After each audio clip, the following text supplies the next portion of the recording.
Going live, going live. There you go. It's on. There we go. Here we go. It is Mr. Campbell. It is Johnny Cole. It is HBCU Coaches Corner. It is SWAC Championship Week. We don't have no intro musical. You know, we're getting straight to business. We have a coach who actually knows what this week is all about, Coach Johnny Cole. Coach, tell me, what do you think about SWAC Championship Week, and what do you remember most about SWAC Championship Week going into this week? Man, you know, firstly, man, it's like a hump off your back as a coach and as a career coach to get to that moment. You know, a lot of coaches go through this business and never win a championship, you know, or never even play in one. And just to be able to say, "Oh man, we got that monkey off my back. Great for your resume. I won the East or I won the West. You know, we're going to go into this title game and, you know, you got to reprogram your kids of saying, hey, this is the second season. This is what we played for. Man, but it's just a great feeling. Everybody is patting you on the back. Players are, you know, cakes are coming through the office, and, you know, you go out in the city and get free meals and plates. Man, it's just a great feeling. And I know that T.C. Taylor and Tremaine Jackson, who's been here before, man, they feeling good and great about their year. Well, Coach, you know, one of the things what's so great about this, to get to the SWAC championship, you probably need to have a good coach. What do you think about that, Coach? Am I right about that? You probably need to have a good coach. Man, and the one thing about Coach, sometimes when you're a good coach, you get certain recognitions and things like that, like Conference Coach of the Year. You know, that kind of goes hand in hand. You know, T.C. Taylor, you know, when he won it, he Coach of the Year. Willie Simmons, when he won it, he was Coach of the Year. Deion Sanders, he was Coach of the Year. But, Coach, I'm going to tell you something. There's a guy that came on this show early on that was singing some songs. And I'm going to say, Atlanta, Coach. You know what? He one step of the way, but, Coach, I'll tell you what, he came on HBCU Coaches Corner. So you know what I think we should do, Coach, just to let people know that we're a little bit different? I think we might need to call it. I think we know Tremaine Jackson, Coach. Don't you think we know him? Man, hey, just a little bit, man. I spanked him and changed the diaper a little bit. Let me just see if we can bring somebody up on the stage. Wait a minute. What, Coach? Is this the SWAC Coach of the Year from Prairie View? This is no recess himself, Tremaine Jackson. SWAC Coach of the Year, man. And that's just to tell you how he feel about our show, man. He broke off from, you know, he got a big recruiting visit, his signing day, they're getting paperwork together.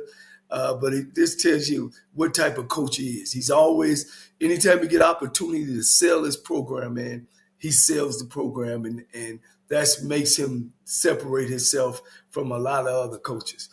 Welcome, Coach. I want to personally thank you.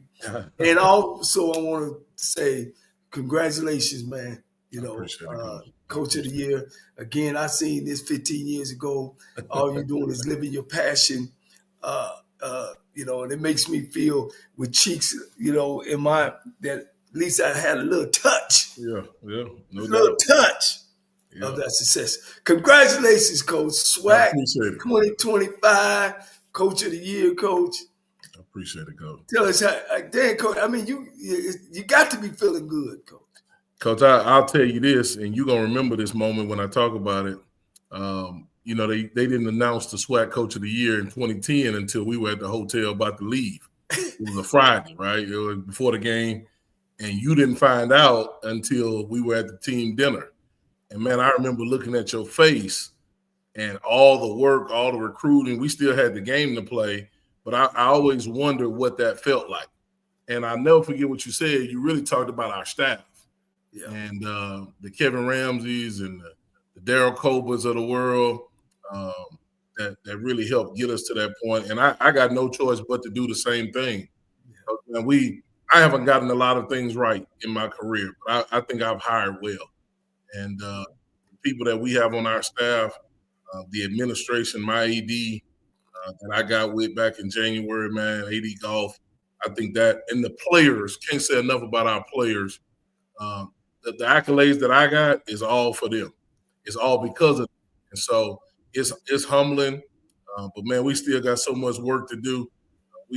those guys congratulated me in the team meeting today. We had 7 all-conference guys on our team. When we got here, we only had 1 guy, and it was a kicker. We had nobody on offense and defense. And so to see, we had the freshman of the year as well, to see this team get some accolades after nobody thought. I think we were picked 7th in the league and 3rd in the West. And all these things were supposed to happen to us because we had 70-plus new guys. And to see this team right now competing and practicing and getting ready for a championship against a really good opponent, it's all kind of humbling and overwhelming. We look forward to just get out on that grass. But I had to share with you that moment because that's what I thought about when I found out the news. Man, of course, I've won Coach of the Year in 2 different conferences. And, you realize when you sit there that you didn't do it by yourself. No. Great coaches and great players and guys like you that worked up under me have went on to be head coaches, man. And, you know how I feel now. You've been coaching long enough when that kid called you at night and coach, what you doing, man? I just want to thank you. Yep. And that's why this game is coached by special people, man. Mm-hmm. By special people. It ain't necessarily always about the money. It's about the opportunity to change people's life. So, I ain't gonna hold you, Coach, man, unless you got something, Campbell. The only thing that I want to say is when we first talked to Coach, and I asked Coach about that roster and who did he like, he said, Campbell, don't worry about it. You're going to find out at the end of the year. So, you know what, Coach? I found out. I found out those names at the end of the year. Who you like, Coach?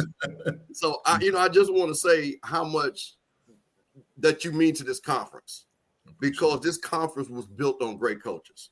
We know the names. There's no need of me repeating. I don't want to do that. But this conference is built off of great coaches, because the only way we have a great game like this going to be on second, I know this is going to be a great game, is because we have 2 great coaches on both sidelines. We've got a team, like I say, Jackson State, and then we got a SWAC originator, Prairie View A&M, that founded the conference. That's good for the conference from a historical standpoint. So, Coach, again, I'm proud of you. Of course, I'll be rooting for you. I'll be rooting for Jackson State too. So it doesn't matter for me. I just want to see my great coaches coach a great game, and how it plays out, that's all that counts. But, Coach, I'm going to tell you something. We really appreciate you taking the time coming on HBCU Coaches Corner. And, Coach, but I tell you one thing, though, what you got to do, however it happens, if I do see you in Atlanta and you do something that will be historic, I'll just leave it at that. You got to come back on here and sing the whole song, Coach. Okay? I look forward to that. Right. I'll say this too, real quick, man. I think when you look at this weekend, not to talk about the game, but the people involved in the game, man. Coach Taylor, what he did last year was nothing short of amazing, right? And won Coach of the Year and all the awards and the national championship. And then you come back and we were able to achieve this. Man, both of us played in the SWAC. Both of us coached in the SWAC. Prior to, man, Coach Taylor, I think he might have took my old office as I was leaving TSU when he was coming. And so I think when people talk about what is SWAC and what ain't SWAC, I think the SWAC got it right this week. And my hat goes off to Coach Robinson too, man, because what he did at Alabama State, winning 10 games, was amazing. We got a chance to see them firsthand. Man, that was a well-coached, well-oiled machine. Those guys played really together. And, we came out on the short end of the stick, but to me, he's the Coach of the Year for what he was able to put together. And so I think it's a great time for our conference, a great time for us as Black people, man, to be quite honest. And it should be rocking in Jackson. So whoever out there listening, if you can get to Jackson, get there to rain. It ain't going to rain Saturday. It's going to rain Friday. There you go. So we should be ready to go, man. But I appreciate y'all having me as always. And I promise, if we get to that point, I'll sing the song twice. Well, Coach, we really appreciate that. We appreciate to take the time. And like I say, we congratulate you once again.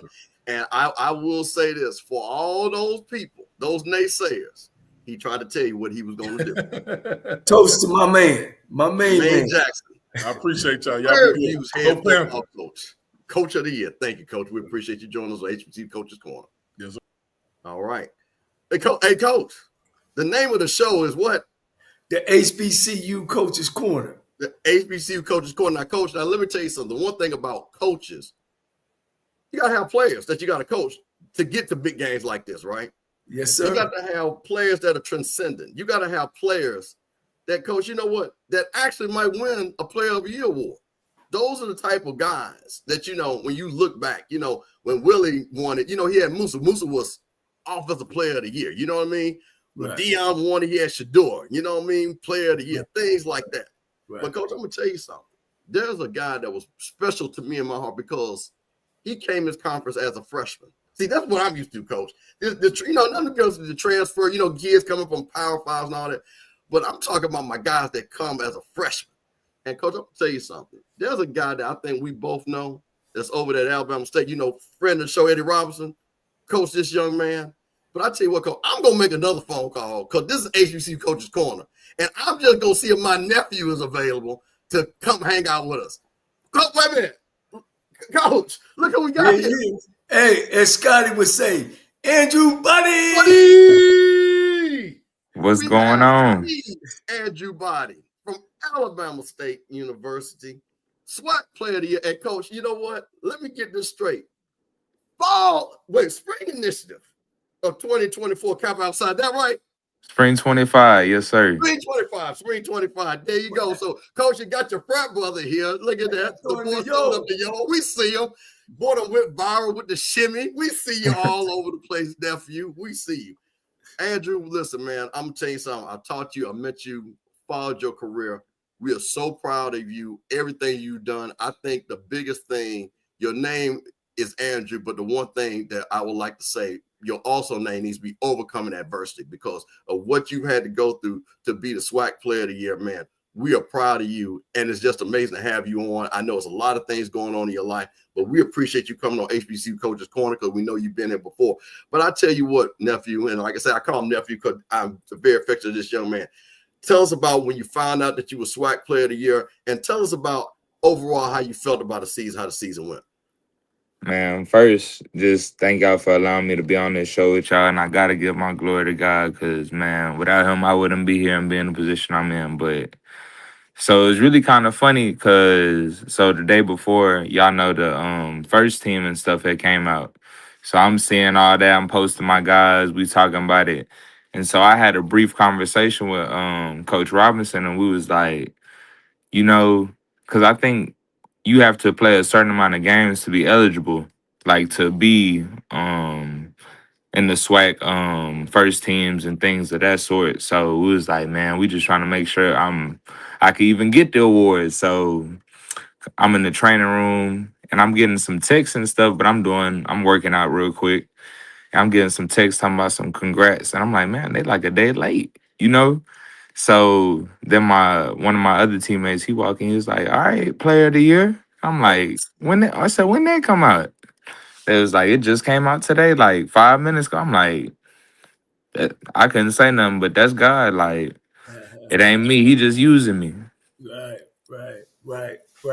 Well, you know, man, you done an extremely great job. I know you set out the last 4 games, and I know that had to be a little worrisome. Like, hey, man, you know, but you put on an extremely show. I've seen some great ones. I've seen Doug Williams, Jefferson, Street Joe. I've seen Steve McNair coached against him, coached against Willie Totten. Some of the greats in this league, man. And I put your performance right with them. You know, your performance sold tickets, man. And you know, the thing about you is that I seen improvement from you from a freshman to now. You know, at some time when you was freshman, you couldn't hit the beach with a beach ball.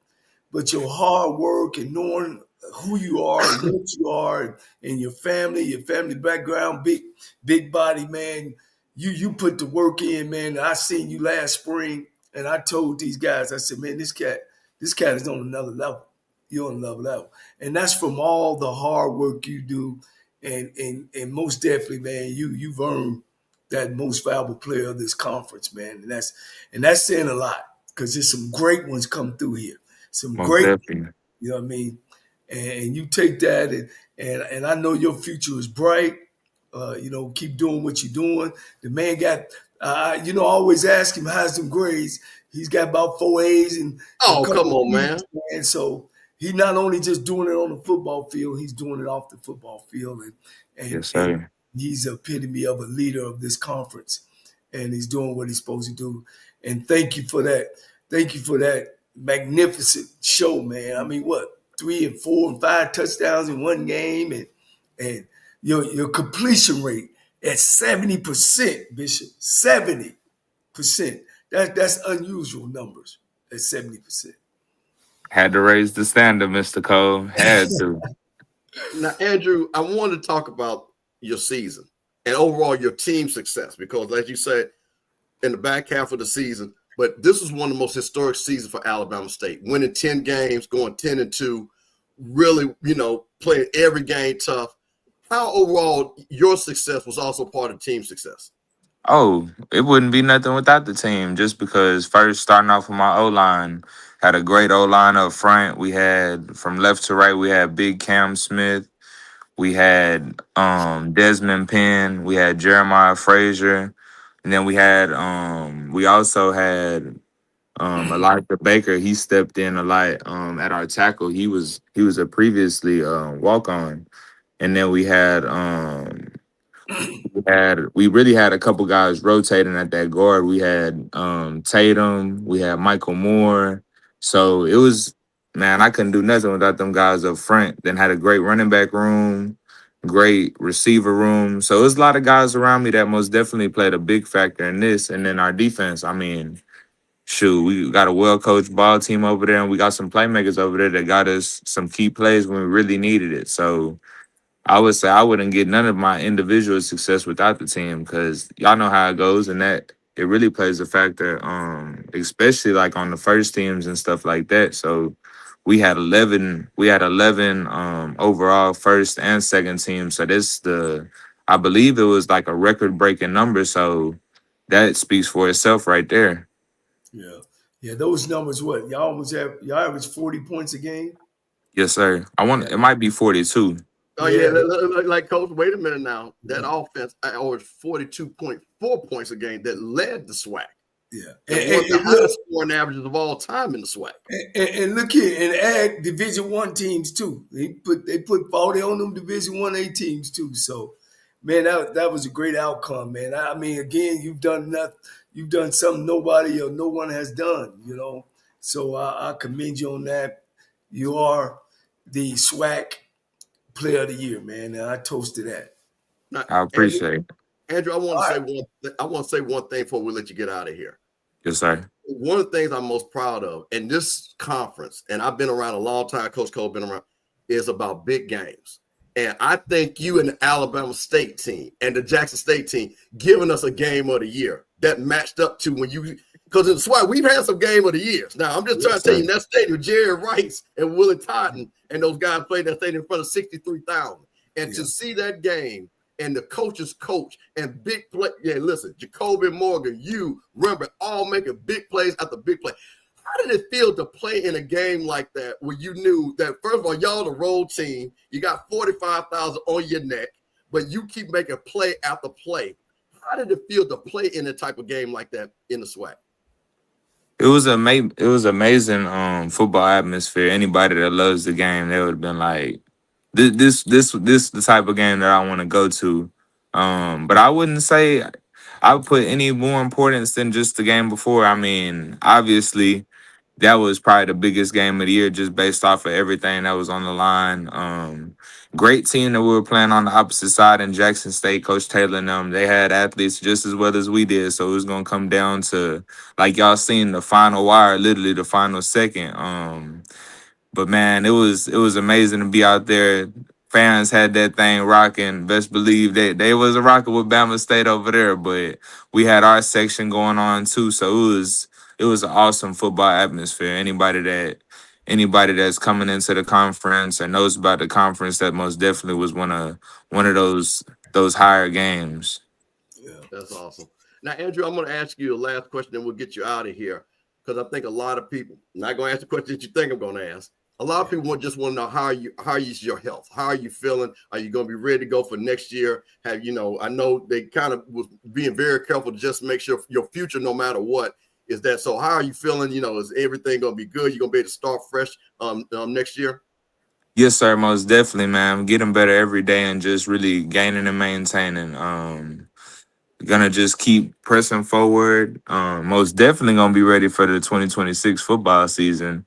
Man, it's gonna be real. It's something to really look forward to. It's gonna be a fun one, and y'all can most definitely expect me to be out there 100%.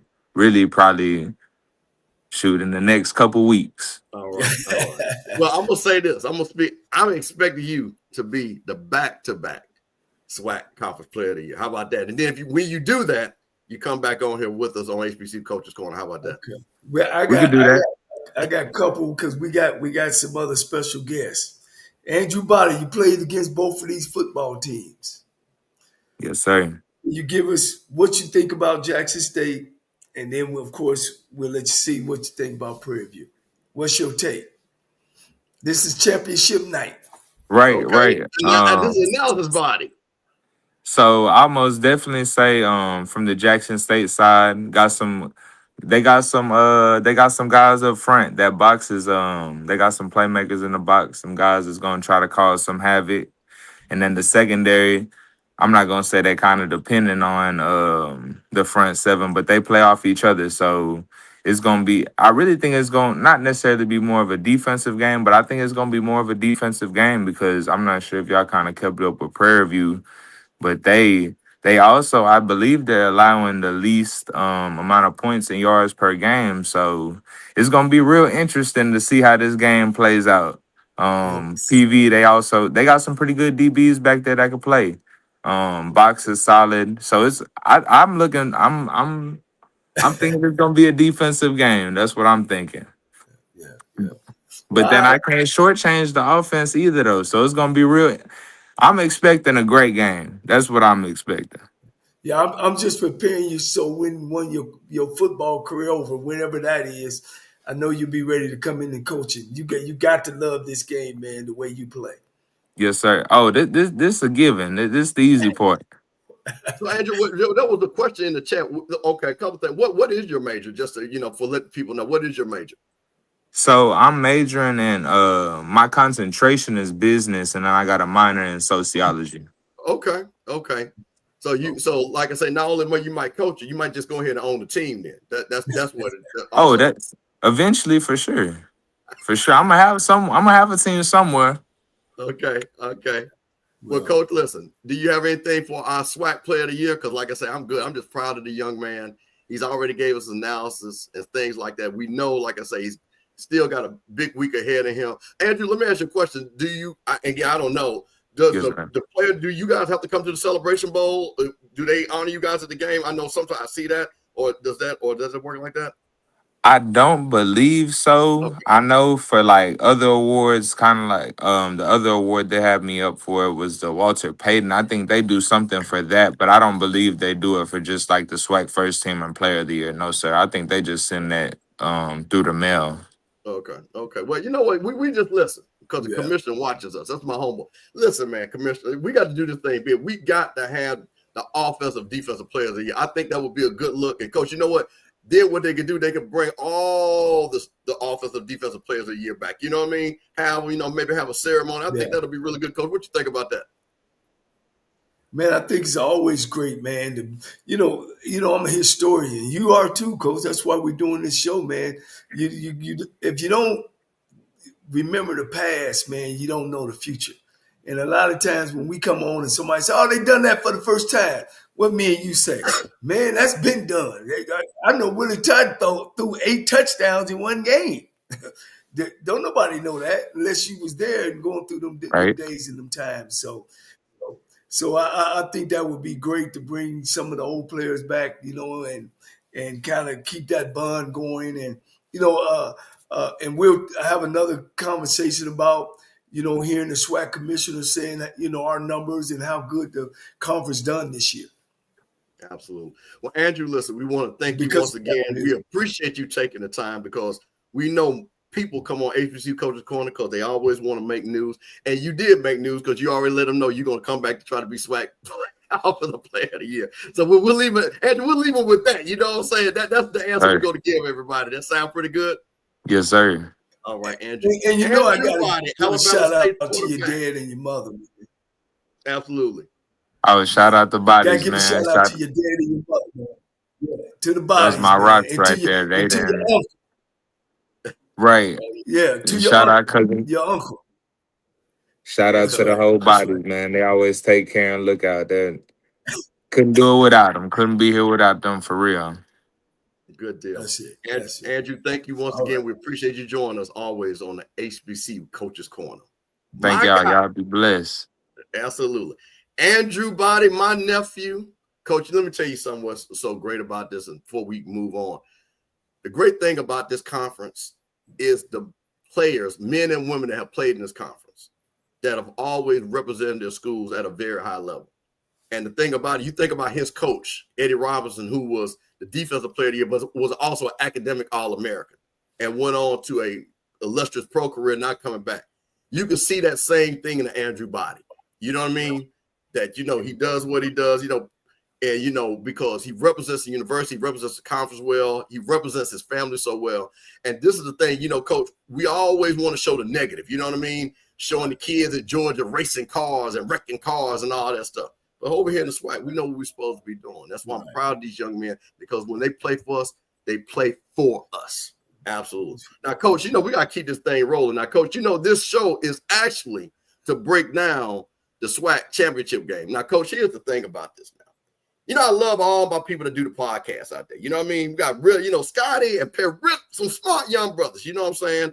Got those guys over the HBCU Nightly, Josh and BJ, really smart. You got Wild Wayne. Man, you got all types of people out there that's going to talk about this game. But, Coach, I'm going to tell you what, though. They not going to have no coach that's actually coaching this game. I'll tell you that.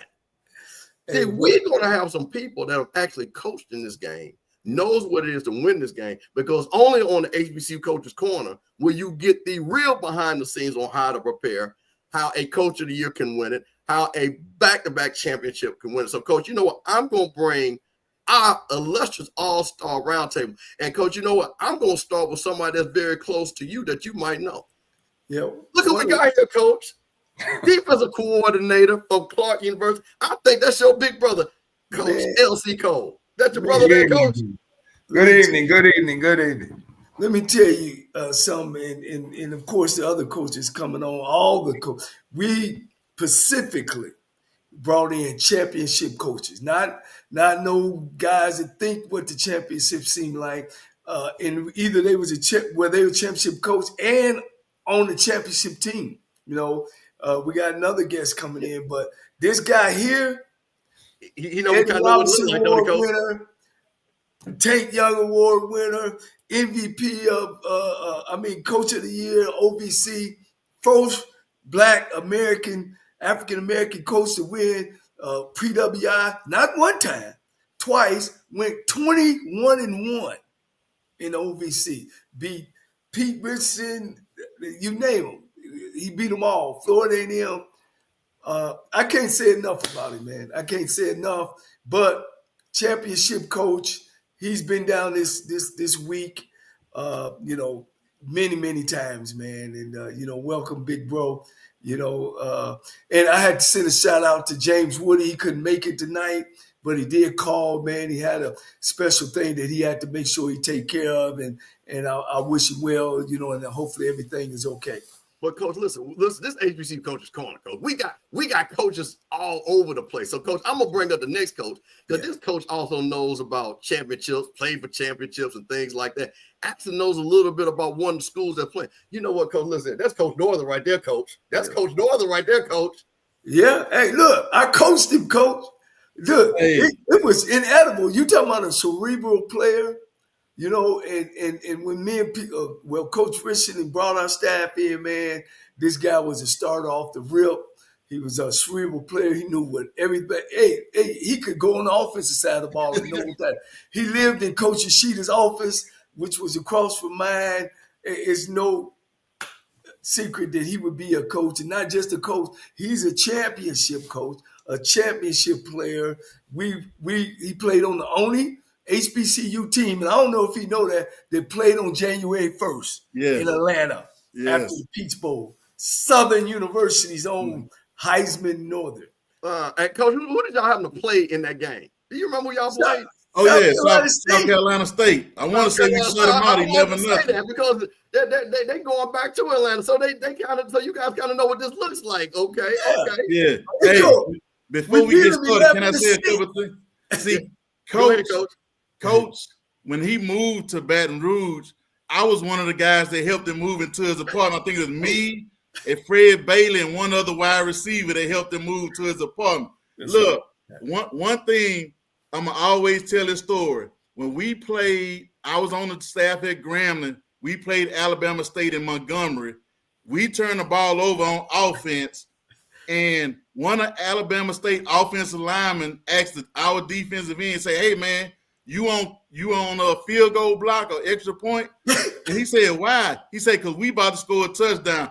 Coach, correct me if I'm wrong. Did you guys run a triple reverse for a touchdown? Triple reverse. Hey, man, we looking at it. We say, "Oh, reverse again." Touchdown. So that's my Johnny Cole story right there. But look, I was blessed to be around some good coaches at an early age, and they just continue to trend, honestly. Well, Coach, we appreciate it. But, you know, like I say, listen now, Coach, I'm going to tell you something. Sometimes you got to have a guy recently that knows what it looks like to play in the championship, coaching the championship game. So I had to make another phone call. Coach, you know, you got your boys. I had to call my boys. So you know what? Listen, I'm going to bring to state. That's Coach Fred. Wait a minute. That's Coach Fred with the championship ring, Coach. He got his ring. You're going to make me run to the room and get my ring. Yeah, Coach. Coach Leroy Frederick. Coach, all right, now, Coach, those are some rings. Coach, can you tell us what those rings are for, if you don't mind just letting us know real quick? Yeah, this is my Michael Jordan pose, but you know, he got that pose with all his rings. But 14, 17, 18, and East ring. So had a chance, an opportunity, was blessed to play in 7 straight championship games to go to the conference championship. So 1-3, blessed to say that. And I was inspired when I seen Coach's background. I was like, let me run and go get these real quick. Hey, listen. There is nobody. Listen, I'm just gonna say this, and it's an honor to have all you great men, great black coaches. Because I want to be clear here. You know what I'm saying? People don't understand how hard it is for you all to do what you do, but you make it real easy.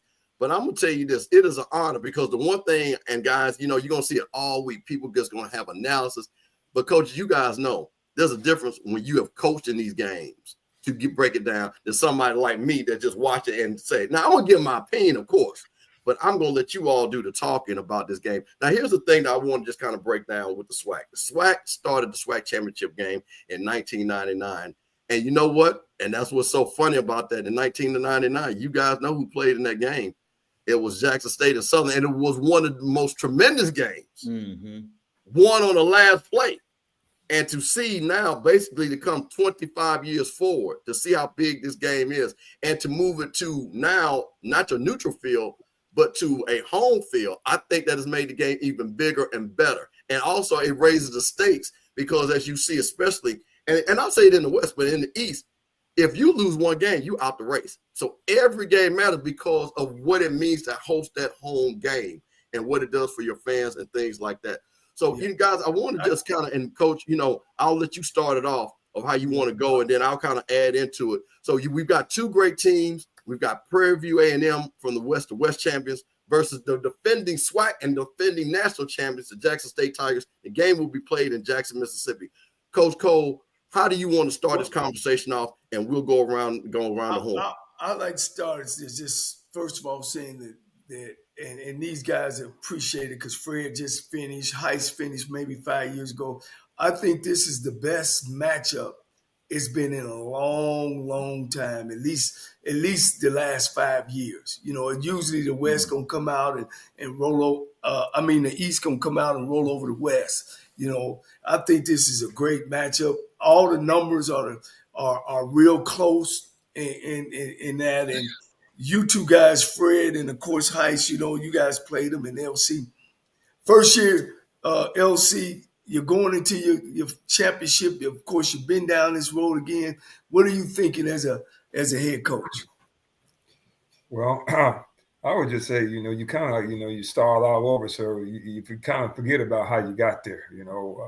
Those wins are gone. And now you kind of like starting your season over almost for next year, getting yourself prepared. And, you spend a lot of time second guess yourself a little bit sometimes when you get ready to go into a championship game because you really don't know, what to expect. But what you try to do is put emphasis on your guys, man, that, hey, this is a whole new ball game. Now, we ain't thinking about the past and present.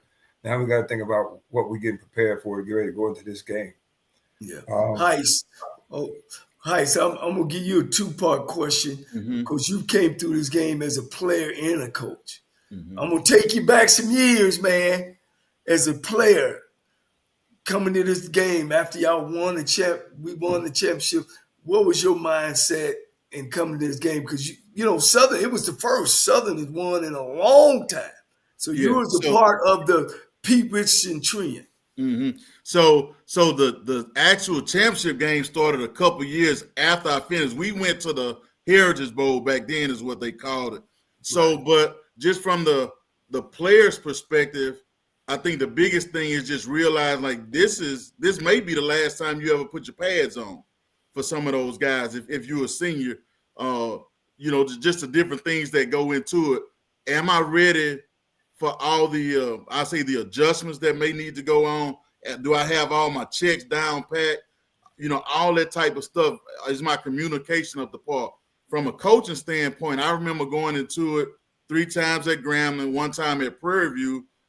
You have your call sheet, but I think one of the things we wrote down way more adjustments on that call sheet than we would a normal game plan because you went into it with this is our strength, but I may save actual a diagram of a blitz that we may practice a little bit that we may have to go to. So we had more adjustments for this game than we would any other game for the season, I would say.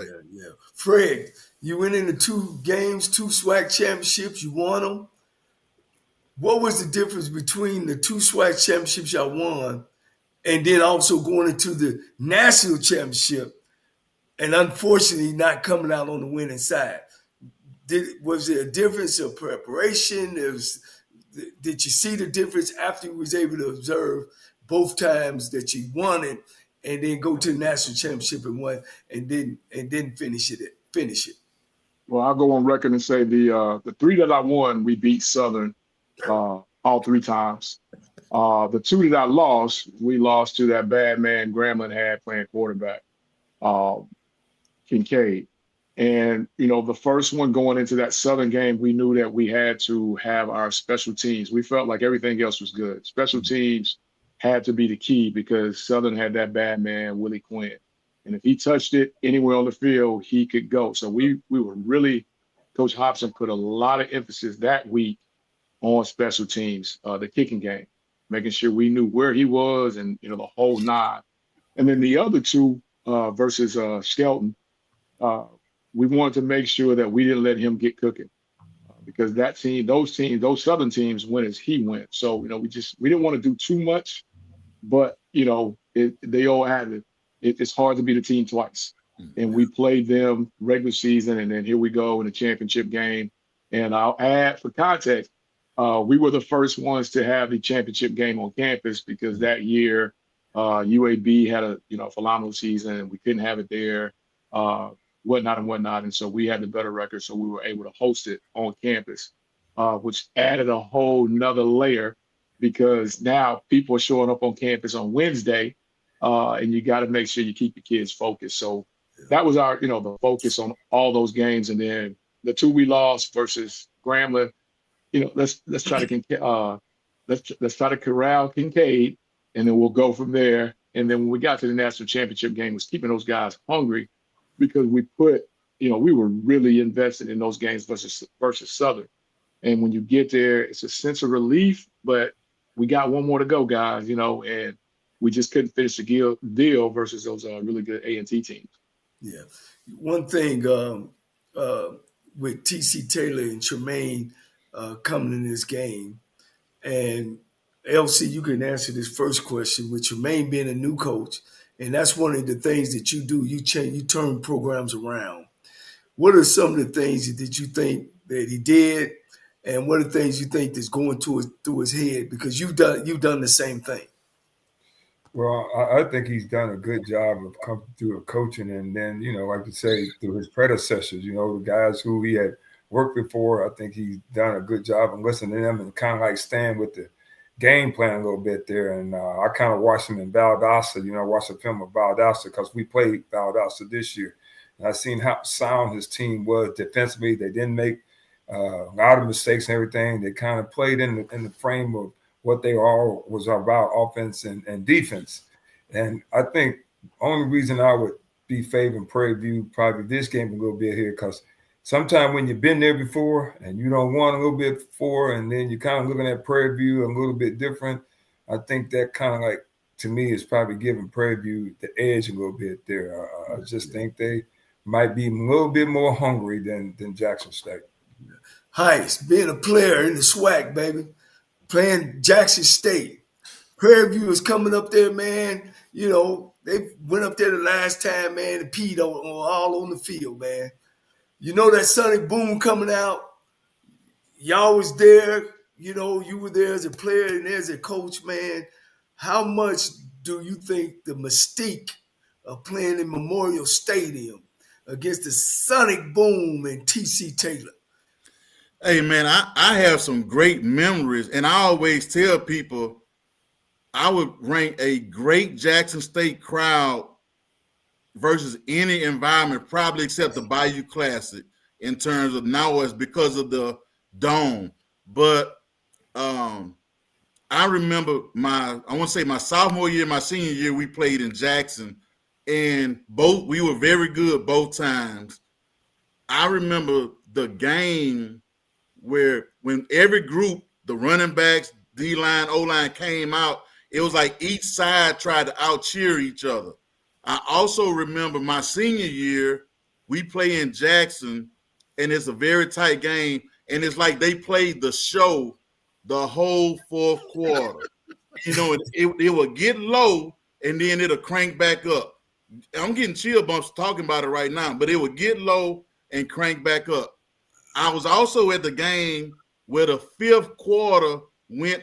We dressed and showered on the bus, and both teams still going at it. So, look, my son is a freshman at Prairie View. I paid for that joker to ride the bus to experience this game. But it's going to be a great environment. You can't beat it. It's second to none. I'll put it to you like that. Yeah. Fred, the Soul Bowl, baby. The Soul Bowl. You know what to expect. Can Prairie View, new coach, new players, new fans, are they ready for that Jackson State sonic boom and that 40,000 gonna show up? And will it be a problem in the game? I think early on, I've watched Coach Jackson throughout the year. I think he'll have that as the message. But until those guys run out there and everybody goes crazy at the start of the game, it's really going to be, can he get those guys to settle in and not have all that extra stuff, not giving up stuff cheap as far as, penalties and things like that. It's tough. Our last game there, big rival, we were all over the place. And then once we finally settled down, we were able to make it a game. But in the beginning, we had a little rough time getting our kids to settle down, get away from the rivalry, just play football. A lot of little cheap fouls here and there. And once we settled down, it was a game. So he's got to be able to get his guys settled in quickly. Yeah. Because, again, I don't know what the numbers are exactly. They say sometimes they have 40,000 in there. Sometimes they say they have 50,000 in there. I don't know. But the ones they have in there, going to go crazy, and that's going to start from pregame when the band marches in and those pom-poms get to shaking. Hopefully their fan base holds down the other side of the stadium as well. But if not, you don't want that takeover to happen. That can't happen. So he's got to get his kids settled in quick. Yeah. Coach, let me jump in here real quick. Let me jump in because I want to make sure we keep things balanced. Coach Fred, I want to ask you, you've seen, and because we're going to swing this back around. We kind of talked a little bit about the environment, but I want to talk about the actual teams and things like that. So, Coach Fred, I'm going to start with you, and then Coach Northern, I'll come to you. Coach Fred, tell people what, watching this game, the Jackson State Tigers, players that they should know about. Tell them about what you think about with Terrenzo Quinn and his defense, what T.C. Taylor offense are going to do against Prairie View, and some of the players that we need to watch that you feel for Jackson State to be successful for them to win. Player of the year, defensive player of the year. Prairie View's got to know where he is. They've got to be able to contain him and not let him get off. And then they got talking the about bad Quincy man Ivory, in the middle. player of the year. Just want to get that name, Quincy Ivory. Okay. Right. I don't want tampering to go on. No problem. I'll do that. Yeah, I'll do that for you. No problem. Absolutely. So I just go numbers, but zero in the middle. He's tough to move, and they have a way of taking over the game. And one thing I'll say about my friend Quinn is, you can believe he's in there right now looking for something that he can find that is going to give him a tip one way or another, and he's going to attack. Quinn ain't the one to sit back and just kind of like let the game come to him. No, he's going to take the game to you. And, the big thing for, PV, I think, is controlling that box. If they can control that box, that puts pressure on what I think is the weakest part of Jackson's defense, which is the secondary. Now, Coach Northern, listen, you do a great show every Sunday out there with my nephew, P. A lot of people don't know about Prairie View. You know what I mean? This is one of those teams that, again, out there in Texas, and people, we kind of hear that they're good and things like that, and we don't see them play a lot. You know what I mean? A lot of people, of course, everybody's going to watch Jackson State. They're going to watch Southern. People were excited about Andrew Bott. But this was a team, when you started to watch them, that you knew was a lot of talent. Kind of tell the people that are new to the Prairie View, this edition of Prairie View Panthers, who we need to be looking for and what you've seen from the defensive coach and Tremaine Jackson on the offensive side. Well, I'll go the front. A lot of people think because they have a three-man front, the ball can be ran on them easy. But when you have big 99 Elijah Warren sitting in the middle, both A-gaps are basically null and void sometimes. Then the way they play the defensive tackles in those fours, you think you can get a B-gap run off, but they may be leaning B-gap, and if you try something funny, they trigger real fast off the edge. They outside linebackers, once they see run, they hitting it thick, keeping everything inside, or if coach want them to spill, they spill very well.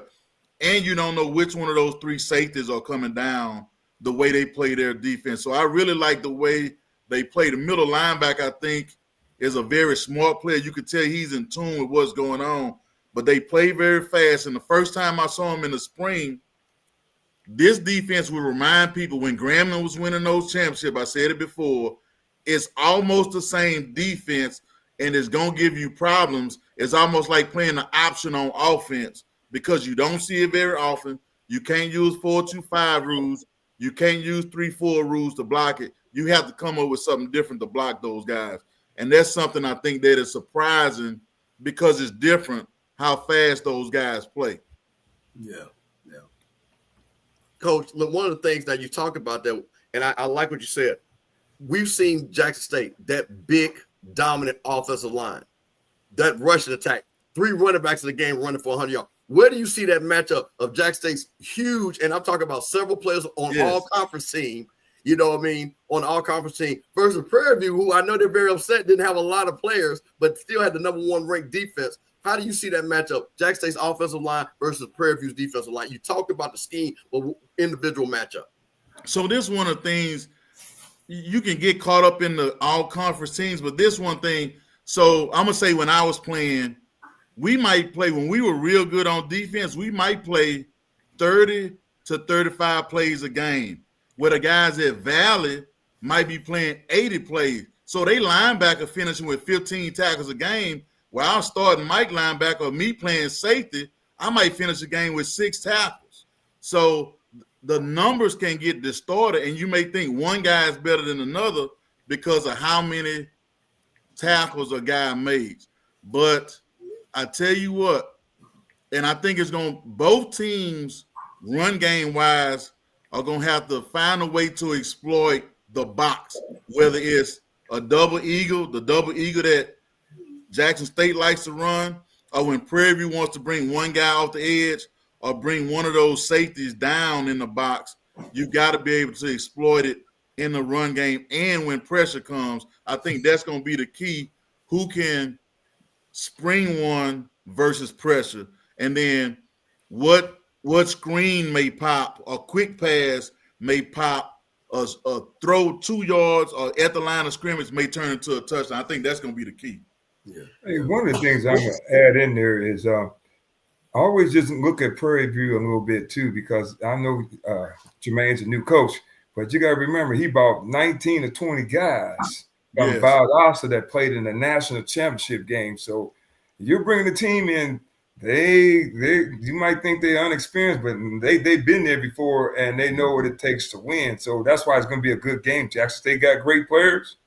Don't be fooled. They got some great players too. They just, nobody's really talking about it. They brought in 19 to 20 transfers from Valdosta. I was going to ask you, LC, because you did go back-to-back championships in your years. How much does an inexperienced PV versus a defending champ, Jackson State, in your experience and in watching these two teams, how much does that play a role of giving Jackson State the defending championships? Or what was once you did it back to back, what did you see in your team and playing a team that just getting there? Was it a difference, or it was just as hard as winning the first one? I think it was hard winning the first one. The second one kind of comes easy. I mean, that's what it was for us at Tennessee State, because we had to build and put it together and put great players to play. And they was learning how to play. And then once we got them to that point, kids get confidence. And then we came back the next year and we started winning. It was almost kind of like we almost didn't really have to coach, because the kids started coaching themselves and they know what the expectation was for us to go back again. And that's what they did. I mean, they executed. They did the right things. You go places, you didn't get any phone calls that your kid in trouble doing something. They were doing everything perfect. Sometimes that's scary when you see a team that's moving like that and you're a coach and you like, man, I ain't got to punish nobody, or everybody's on the bus on time, or everything's just going right. And you have to be saying, man, something just ain't right. But that's just what it was. Second year when we went 11-0. Y'all back-to-back champs at Alcorn State. Tell the experience and then kind of make it as if, what's going on with, the game we got coming this weekend. Well, I think and I'll go from Jackson State side, I think Coach Taylor is fighting the we just got to show up bug with his team. Like, they've got to understand that this is the number one defense and they are the number three offense. So this is a good team coming in here. We can't just show up. And then, from the other side, from the coach of the year standpoint, he's got to guard against his kids coming in and something going wrong early and being like, okay, this is why these guys are number one, and kind of just letting them letting them fall off in a funk. This is a perfect storm when you pull up the numbers. And I know numbers don't make the game. You got to play. But I don't know if we've ever had a game where you have the number 2 offense and the number 3 offense, and then you have the number 1 defense and the number 2 defense. Something's got to give, right? And, I think we talked about it on the last show. Jackson has a couple kids that can take that thing 80 yards. Yeah. And that's the one thing that cannot happen early for PV. So for us going into that, you want to guard against. So we knew Kincaid when we played Grambling. We knew he was the guy. They had 2 receivers off that team that got drafted as well. But we knew that he ran around and he made plays. We knew that. So we tried to put the brakes on him. Southern going back to back versus those guys. We knew Skelton was the driver. If we could contain him and put him in a situation to do something that he didn't want to do, which was kind of throw the ball, make them get in 3rd and long behind the chains, would be okay. But that second one, we had to make sure that our kids understood that they're not coming here just to play. They're coming here to win. They're coming here to win. They're coming here to beat you. So we got to have a laser focus. And, so going back to back, unlike Big Brother Cole, for me, I feel like that second one was tougher than that first one. Only because at this point now we're feeling ourselves and we're playing a team we beat in the year. We beat them last year. We got a 4-game win streak. We got to have a problem where we can kind of bring them back to earth. And like Coach said, unfortunately, we didn't have those issues that week. Somebody missing curfew and all that, where Coach Matt could go crazy and put them on the line and bring everybody back to, earth. It was one of those things where, okay, they're focused. This is uneasy. Our kids aren't those type of kids. But, that second one for us, I felt was a lot tougher than that first one when you talk about going back to back.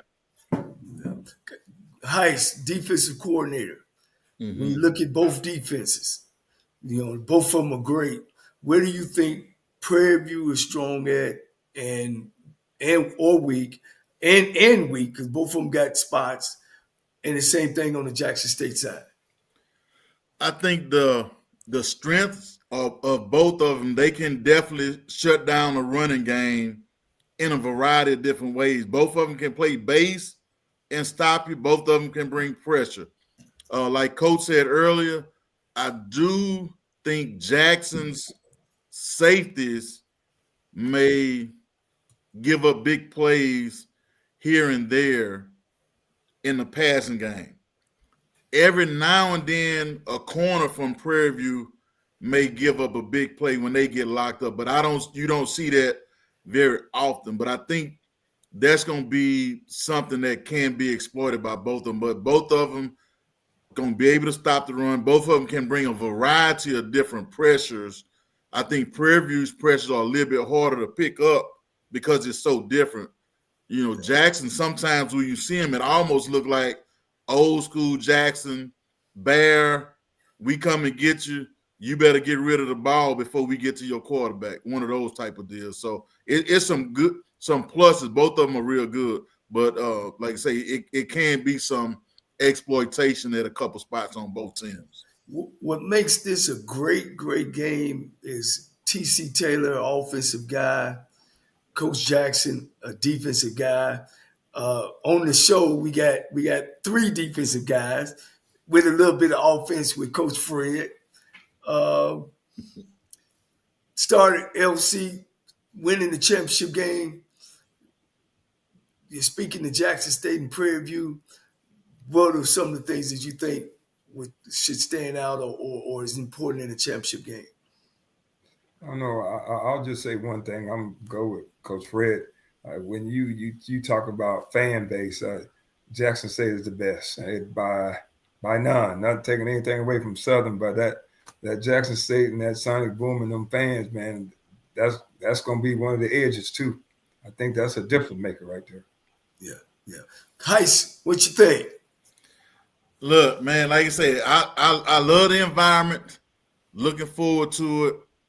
I think the subtleness that might cause some problems, or the biggest thing to look out for, is going back to the third down percentage for both teams and the completion percentage, not the yards, just being able to complete a pass. And both of them got some frisbee catches out there. And if you make a mistake, the fight zone going to be playing on both sides of the ball. Both teams have receiving cores that's better than you think they are. But because both teams run the ball so well, you might not get to see how good the receivers are. And I'll leave it at that. Fred, I'm going to say one name is going to be a difference maker in this game. Either they're going to slow him down or he going to make a difference. Wide receiver, Renberg. What's your take? He's gonna make a difference. If they can get the ball to him, and he gets in space, because he don't need but that much, and he can go that way really fast. And then the other thing, Coach, Mr. Campbell, the panel, I don't think nobody's really talking about it. Who are they gonna play at quarterback in Jackson? Yeah, Coach, wait a minute. Hold on, wait a minute. Because I was getting ready to transition. So just because this is a perfect segue to that. So one of the most important things in any championship game, and Mr. Peters, and again, people heard me say that. I said for Prairie View to win, he got to play at all SWAC level. So I want to talk about Coach Fred. Let's talk about, this, Coach, that's why we got you here. But I'm going to tell you, I'll give you my opinion about it after you guys speak on it. I'll tell you the reason why I said that.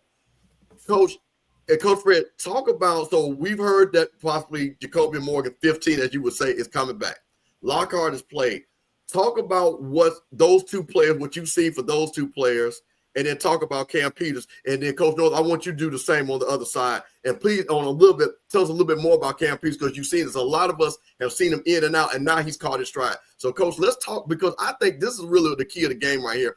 Who's going to be playing quarterback and the quarterback play? Coach, talk about the Jackson State quarterbacks and then Cam Peters. So the senior 15, he's their leader. They believe in him, and he makes them go. But if he's not 100%, it's going to be a problem. So when he took over a year ago, is when they kind of took off. Well, actually 2 years ago, when he took over for the one kid, and then he went down versus us, and we were able to kind of take the game over. But he's gotten so much better in the pass game, and then he's always a threat with his feet. And, just being that leader, and everybody on here knows that when the other 99 guys on that team believe in that one guy, things just happen different. But I think, and that's something Coach Taylor's going to have to deal with. I think if he's not 100%, I think the young kid, 11, has shown enough to be able to keep it in the middle of the road. And then they've got a run game. They've got a 1,000-yard rusher. So the young kid doesn't have to do too much. He just can't fumble the victory snap in that situation for his team. But 11 can throw it. He can do enough with his feet, but PV can confuse him. He's young, no doubt about it. And they can kind of, get to him because they can rush the passer. But if 15 is not 100%, you've got to play 11, and then you've got to put him in a situation to where he doesn't wreck the car. He just keeps you in the middle of the street. But I think that position for them is going to be the difference in the game, just because PV, when we played them, they had a 2-quarterback system going on. I think they kind of tailed that off just a little bit, and they kind of went with a better passer. But they also have a weapon that's being underestimated in this game, and that's the tight end that we talked about a couple shows ago. And if you don't know where he is, that's one of their favorite targets. They put him in the middle. He's a big kid, 6'6" or so, and he's pretty good with the ball once he gets it. So it's going to be whoever can take away whatever the other one likes to do best. But 15, if he's not 100%, I don't know if Coach Taylor does himself any favors by playing him over the young kid. And then, everybody here knows you don't want to put the young kid in a situation where 15 starts and it's not going so good, and then you have to put 11 in, and now he's feeling pressure like he's got to bring you back or do something spectacular. That can get him in trouble. So, Coach Taylor's been the coach of the year. He's a lot better coach than me, so I'm sure he already has that lined up with what he wants to do. I'm really impressed with the fact that they've been able to keep it close to the vest as who's going to be starting that. But to me, that's the thing. Nobody's talking about who's going to be playing quarterback. So those are the two keys for me on that deal. I got report that he is taking snaps. Jacoby is taking snaps. He's don't know where if he's full throttle or not, but I know he's practicing in uniform. Northern, on your side, what do you see from the Jackson State quarterbacks, what you've seen them, and tell us about, because again, give us a little bit more in depth about Cam Peters and what kind of quarterback he is. Okay, so I'm going to agree with Coach, but a little bit I'm going to say I disagree on the Jackson situation. I may feel like it's a little bit better if the older kid can protect himself to start him. Let the younger guys see what Coach is seeing. If he has to go in, he can see, okay, here may be some spots, because the further you are away from it, the slower it gets. So that's why I say maybe start the older kid, then bring in a younger kid that maybe sees some things. But I agree with Coach for the most part. Start the guy that's been playing. Cam started off, I would say, a little bit up and down. He is more athletic than people think he is. He had the one bad game that probably won't happen again. He had a ball slip out of his hand. A ball gets slipped by tipped by 2 or 3 people. He had a ball that should have been a pass interference call on the play that he threw deep. Didn't get the penalty. It turned into an interception. But, you know, people thinking that he has to play at this miraculous level, it's almost the same thing. When you got doggone the freshman of the year and McDowell and I want to say 35, you know, it's some guys that you can say, here, let's go get these couple of yards, and then their screen game is good. The short game is good. The deep ball can be a little bit better, but when you can throw those screens out there and turn them into 7 yards of play, and you got Jones, and I think a lot of people sort of get slipped up on the other H-backs. Jones, to me, is a tight end. Those other kids are more fullback type bodies, and, man, them jokers can catch. So I think it's going to be a good battle of back and forth, mixing in some quarterback runs, some short passes, and feed those running backs. Oh, and you got the wide receiver on the power sweep, power read game that's pretty doggone good for, I think both teams get their playmakers the ball in different ways. So I think that's what it's going to come down to. That's why I say pass completion percentage more than pass yardage. Yeah. Well, look, that's my specialty. Coach Campbell jumped the gun on me, but that's my specialty, the quarterback spot. Yeah.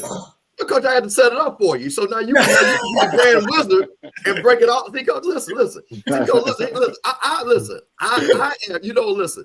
See, we got an all-star cast. I'm like Kurt Rambis. You know what I'm saying? I'm just the 5th guy on it. You know what I'm saying? We got all y'all the all-stars. I got to make sure we keep it moving, Coach. Look, come on, man. Come on, Magic. Come on, man. It's your turn. I like that Kurt Rambis. I like that.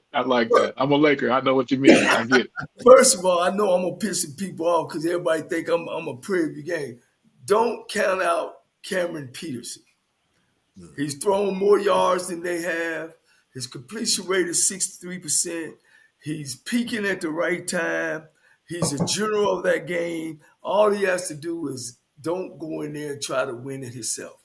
That's the first and foremost thing that you tell a quarterback to do. Don't try to win yourself. Because 9 times out of 10, if you win the game, you're going to be the MVP. Mm-hmm. I think if Cam controls the game, don't get shook up by the rush, don't panic. Hopefully, again, that comes down to the play calling as well to help slow that down. Because I was able to see Jackson State against Grambling, and they slowed down in the second half, that pass rush. I seen the Jacoby. Again, he's been there before. He's been in the big game. He played a hell of a game in the championship game, in the national championship game, but he didn't play so well in the SWAC championship game. So he's coming in. He's limping. Again, it comes down to the play calling where he don't get really involved in being able to put pressure on him because he's really not a guy that likes to get out of the pocket. But it seems that this Lockhart kid has stepped in and pretty much have done some of the same things that Jacoby has done. So he's not that far off. I like what both of you guys said about who you play. I think it's just a feeling that TC is going to have to get going into this game. I think that you can't go into this game and just come out and open up and zipping the ball everywhere. I think it's got to be a strategy. It's got to be a good pairing or pairing that, and at halftime, that's, I think, when the game is going to be won. Who's going to make the right adjustments in this game? Because both defenses are great. But, everybody's talking about Jacoby. But I'm telling you, Prairie View's got a kid over there that's peaking at, and then they got another kid that's coming off the bench is just as good. Mm-hmm. I think one of the biggest things is what I said earlier. Who's good? Who's the playmaker? Who can make a difference? Is that kid Rembrandt? I think he can make a difference. And like you said, Coach Fred, all you gotta do is give him that, and he'll take it to the house. LC, you faced a lot of great quarterbacks in your championship years. Tony Romo and all the greats. What did you think? And you're a defensive guy as well, going into a championship game.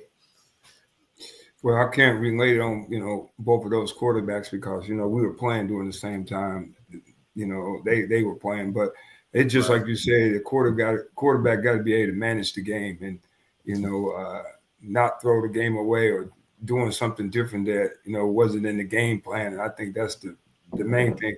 Sometimes a lot of players get into the big show, can't handle the big show. And we're going to see that the matchup between these guys because it seems like both teams got quarterbacks that are kind of like, up and down a little bit and just going to see, which one of them going to, be prepared and ready to, to do the right thing for their team to win.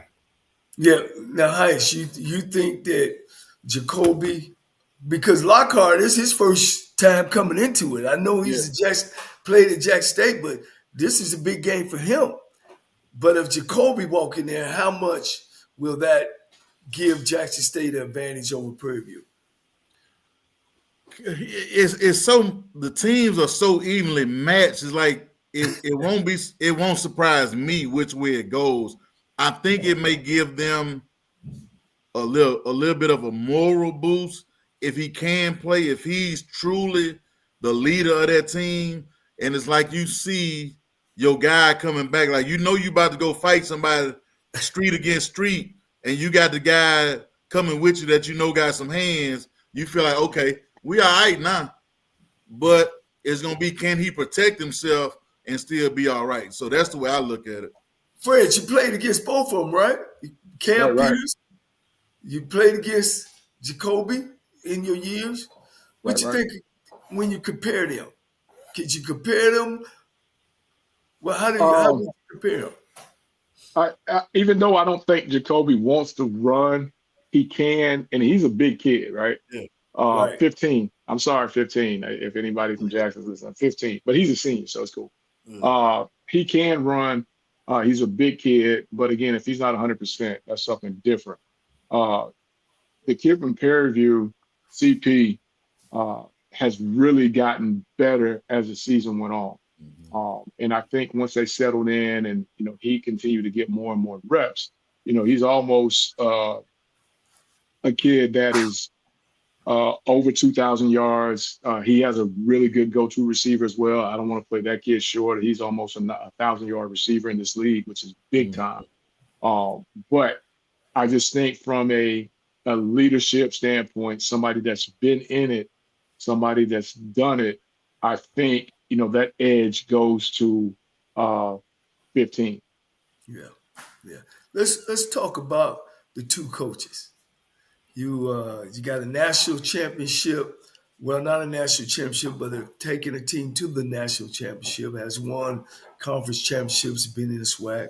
You got T.C. Taylor that has won a championship, is in the SWAC. And the great thing about it for the fan base, one's an offensive guy and one's a defensive guy. Coach, can go ahead? Now, I just was going to say, from my standpoint, last year, and I never worked on the staff with Coach Taylor, but our paths have crossed.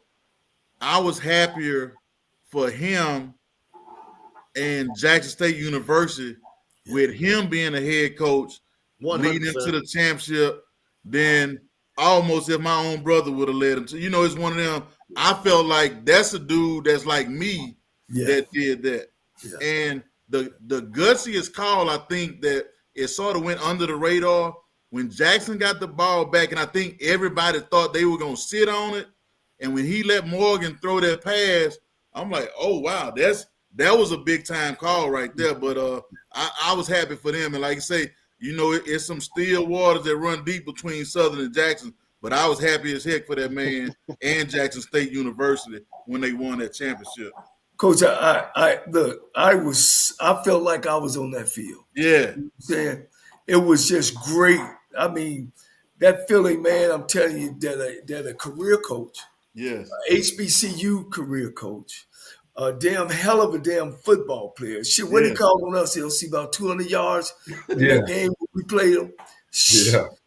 To walk and put that trophy up, man, shit, tears came to my eyes. Yeah. It's like you just said, Coach, I felt that was me. You know what I mean? I felt good about T.C. Taylor, seeing him as a player when we played against him, and he was a great athlete doing that, and a guy always carried himself very professionally, and not just saying that, but just me being around him and being at the coaches convention, and he wasn't these standoff type guys. He was kind of consult, with everybody, and then when he was trying to look for a job and stuff, I seen him work at the convention, walking around and doing the different things, and then when he was at Jackson State, as came when Dion was there, he sat there, he paid his dues, sat quietly and didn't say anything. And then when they turned around and gave him the job, I was just very proud that they brought one of their own, back as a coach and seeing what he did. So it shows you that young coaches in the SWAC that come through, they can do the same thing if you trying to bring somebody else in. Sometimes you got to realize that you got the right guy was right there at Jackson State, and look what he's doing now. And that's what I just say. Sometimes be proud of your own production out of your own conference. Mm-hmm. All right, Fred, put your head. We working on your head job too, Fred. Put your hat on. How do you stop 2 or 3 ways or one way that you slow down a TC Taylor offense, and how do you move past number 3 in the nation and number 1 on third down defense of Tremaine Jackson? What you have to do? First of all, I just want to chime in on what y'all said about Coach T.C. And I've said on several shows, man, the fact that a first-time head coach was given an opportunity for somebody who, as you just let in, possibly looking to be a first-time head coach. And, Coach Taylor didn't have the celebrity tag, so to speak, but he just came in with the work. AD actually gave him an opportunity, and he showed what he could do with it. And I think for that part was big, even though he was a bitter rival. I was happy he was given the opportunity and he was able to make good with it, because for future guys that want to become head coaches, they can always point back to this. Now, into that with him, being a former receiver, he don't call offense like a receiver. He calls offense like a running back. So, my thing would be to stop his offense is, we got to get movement. We got to make those big guys up front be a little hesitant in what they're doing with their blocking assignments. Meaning we got to move those guys, whether we're slanting, whether we're doing some TE stuff, whatever. We got to make sure that we muddy that up front versus his offense. And then we got to know where that little receiver is, just because, again, he can take a bubble screen 80 yards. So we got to know where he is. Defensively, we've got to move the pocket versus his defense versus Quinn. I think we've got to put his depth in the question. We got to see if the defensive player of the year can play all game. And then we got to put pressure on that secondary, if that's me on the other side. And then, if I'm going against Coach Jackson's offense, I just want to bend, don't break. Bend, don't break. Make them earn everything they do. They've had some big plays off of play action type stuff, RPOs, bend, don't break.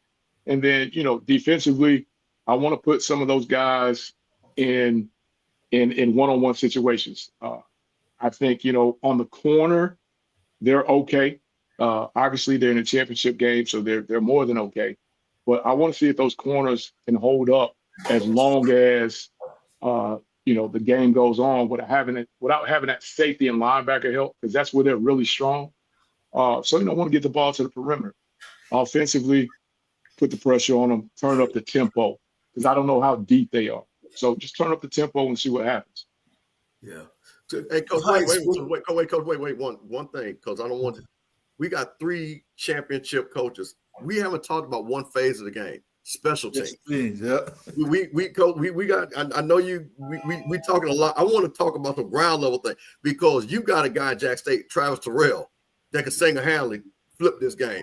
So I want to talk, and Coach Cole, LC Cole, being a defensive guy and putting this talk, and I'll go around the horn. Talk about how important overall special teams is in a game like this. And then I know because Coach Cole, you haven't watched these guys, but Coach Northern and Coach Fred, some of the special team guys, and the kicking game, punting, and because we know SWAC kickers can also be good at badass scrambling. You know what I mean? Things like that. So Coach Cole, big brother Cole, talk about special teams in a game like this, and then we'll go around the horn to Coach Fred and Coach Northern about the specific players on making plays. I've been a special team coach ever since I started in the coaching. And like I said, it's three phases of a football game. There's offense, there's defense, and there's special teams. Special teams is the one that's going to put you in good field position. You got a good punter, put him in bad field position. You got a good guy who can return it, going to put you in good field position. Because the whole game is about field position, where you start with that ball. I would always want my offense not to start on the 10 or 20. I want them to be at that midfield there. And when you get to midfield, you ain't never got another 50 yards to go. Mm-hmm. So field position, that's going to make a big difference with the special teams. I don't know what their average or what their punter is and their punt returner, but those will be major factors in the game. Coach Northern, tell us about what you've seen from Jack State. And I know specifically what you've seen. Tell the people that we need to look for on special teams while with Prairie View and what you've seen from Jack State. Well, I really do like Jackson's return guys. Like I say, I tell the truth, man. They got some special jokers when it comes to when they get the ball in their hand. And early in the season, Prairie View struggled on their kickoff team to the fact that they started sky kicking. People started complaining about the sky kick. And then when they started back kicking it deep, you saw why they were sky kicking. Now, Diego, a local kid from right here in Cypress, he can kick the ball out the end zone on some of his kickoffs. The punt return has been the punt team for Prairie View has been pretty good, minus the one that they got blocked. But I think the key is going to be not giving up the hidden yardage. You know, I was a special teams coordinator my first job with Coach Williams. I would tell guys, know where the wind is blowing. I would rather than kick the ball over your head than let the ball hit in front of you and roll 20 yards. So you have to make those little bitty adjustments in the game. On kickoffs, catch the ball going with some momentum, not catch it, take 2 steps back, and then going. But I think those are going to be the keys. Another major key is the hidden yardage. I think both teams' kickers are going to be on point. I think Diego may have a little bit more distance, probably from, I'm going to say 55 in. Coach Jackson might say 52 in on the field goals. Punter's going to be tit for tat, even though Jackson's punter had a couple of them that were real short, a couple games. But I think that was just, jitters and all that. But that's going to be one of the major keys is whose kickoff team is going to play well and who don't let the ball roll 20 yards and have to get 2 extra first downs. Coach Fred? Let me give y'all the weather condition, and y'all can keep talking about the special team. Be 53 the high, 43 the low, and it might be raining. So go ahead, Fred. Jackson State has an excellent kicker who can put it through the back of the end zone. And, I would tell, PV, if you're not sure it's going through the back of the end zone, stay away from that other guy, right?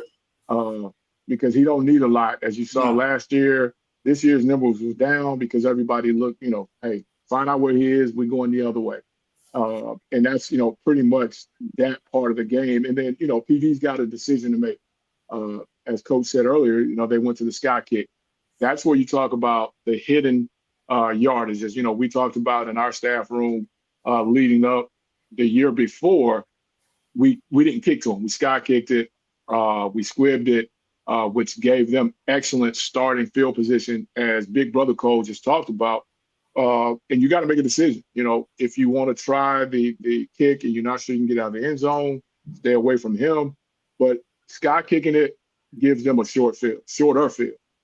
So, you got to make a decision on that. And then, the punting part of it, Jackson State's near the bottom of the conference in punting yards. So, that's something that Prairie View can actually, if they can get them in third down situations and make them have to punt the ball, that can give them an opportunity to flip the field and control the tempo. Because like I said, Jackson State's at near the bottom, and then PV's on the top half. So PV's punt game is really good. And, Mr. Campbell, you bring that up. That is one of those things that you've got to make sure you understand where that guy is for Jackson, because he's a national player at that deal. You know what I mean? So you got to make sure you know where he is. And if you can't put it out the back, you got to make sure you go the other direction, because you don't want to make any mistakes in that situation, because that could be problems that you didn't prepare for. Because again, that's that hidden yardage in that whole thing. Yeah, Coach Campbell. Yes, sir. Let's start putting these cats on the spot and get some grades and see where we are. You ready for that? Absolutely, Coach. Let's do it. So one of the things one thing real quick, Coach. We talked about the offense. We talked about the defense. I wanted to make sure we got a special team. Now, Coach, want to really put y'all on the spot. And everything sounds like. Well, Coach, go ahead, get them started. I'm gonna let you get them started. All right, offensive line. LC, what grades you give Prairie View and Jackson State? Well, I'm gonna give them even. I'm giving both B's because they wouldn't be there if they weren't good. Yeah. Hey, Heisman. Look, I'm gonna give them both A's actually, because you think the way that they run the ball. And I think Prairie View is only, and that goes into the quarterback play, is only giving up maybe 5 or 6 sacks the whole season. I don't care who you got back there. That's not a lot. Yeah. Damn, we still at 0-0. Fred, I'm sorry. What you got? I'm going to go with the big brother Cole. You got to give them at least B, because if they wouldn't B-ish, they wouldn't be in that game. So, I think if I had to go B+, I'd go Jackson, B, Prairie View for sure. All right, here we go. Let's go tight end. Tight end, both of them play with a little tight end. I know Prairie View, his is more of an H-back. He kind of swings out at the wide out end. Tight end, Fred? I give Prairie View the edge in that situation. I give that kid there an A, and then I give the kid from Jackson, in the way they're using, I give him a B-. Okay. LC. I'm gonna flip what he just said and go to the other one B+ and the other one B-. Okay. All right, Heist. I'm gonna give both of them outstanding. I give Prairie View the edge, A to B. Okay. He called a big one against Texas Southern to win the game. All right, let's go. We got to go to the running back. They both Prairie View run with somewhat a committee, and Jackson State also has one or two, and maybe even go deeper at sometimes. Yes. What you think, Heist? Look, it's gonna sound like I'm being too nice, but I think you got to give both of them A's. You have Prairie View had a couple 200 and 300 yard rushing game. Jackson State had a game where they had 3 guys go over 100 in one game. So I think you got to get that room of both schools. Both of them got to get A's, in my opinion. Yeah. What about you, Fred? I like what Coach said, but you have one guy go in that thing with 1,000 yards. Yeah. So you gotta give him, the A+. That's hard to do. So I would give him an A+. Give that room an A+, and I would give the Prairie View room a B+. Yeah. A. Miller was 1,000-yard rusher for Jackson State. LC. I'll go with give Prairie View give them the B and give Jackson State the B. You keep it up with the points, Campbell? I like to go with the committee. I'm just letting them talk. We good on that, because I'm not going, because here's the thing. Because what's going to end up happening, they're going to basically have the same grade. That's why they're both in the championship. That's why I already see it. I'd rather hear, to me, it's not so much the grade, it's about the analysis of the grade. Right. You got Bingham for Prairie View, Rush for 824, and of course Miller for Jackson State over 1,000. Mm-hmm. All right, hey, the wide out. Let's just go probably the wide receiver group of Jackson State versus Prairie View. I'm gonna give Jackson State the A because that's what they do, and then I'll give Prairie View the B. Oh, okay. Go ahead, Fred. I'm like that. I'm gonna give them the because I really like that kid, so I'm gonna give them a A+. But Prairie View has a kid that's right there with him as well, and make sure that he gets a B+ as well. That room, but Jackson State has more to come with it, if that makes sense. Where I would give that room the nod. Yeah, and speaking of the numbers, Wimbrand had 41 catches for 694, Dupree 29 catches for 473, and Gardner, junior receiver, 32 catches for 445. So they do. That's really three that can go get it. We just know that Wimbrand can shut it down. What about you, Heis? I would go the same way. I think the thing that makes Rembert so special, if he's that third guy in the trips, you better make sure you got to slide somebody close to him, because it's almost like the quarterback will come up and we call it stick or stab, and he may run up a couple yards and turn around, and they say, get that joker the ball. I don't care how you get it to him, and let him human joystick his way to 12 yards before you know it. I've seen it go for 60. Yeah. And for our viewers, Rembrandt was playing with Mississippi Valley last year. Yes. And I mean, he went from playing tailback to slot to tight end to motion guy to flanker, and wherever he went, they threw the ball to him. Mm-hmm. And he got there too. He would take that. And just talking about Prairie View's receiving, they got Rockwell got 62 catches for 959, 25 for Dennis for 395, and Ojo receiver for 24 receptions for 285. So in that receiving crew got 11 touchdown passes to him.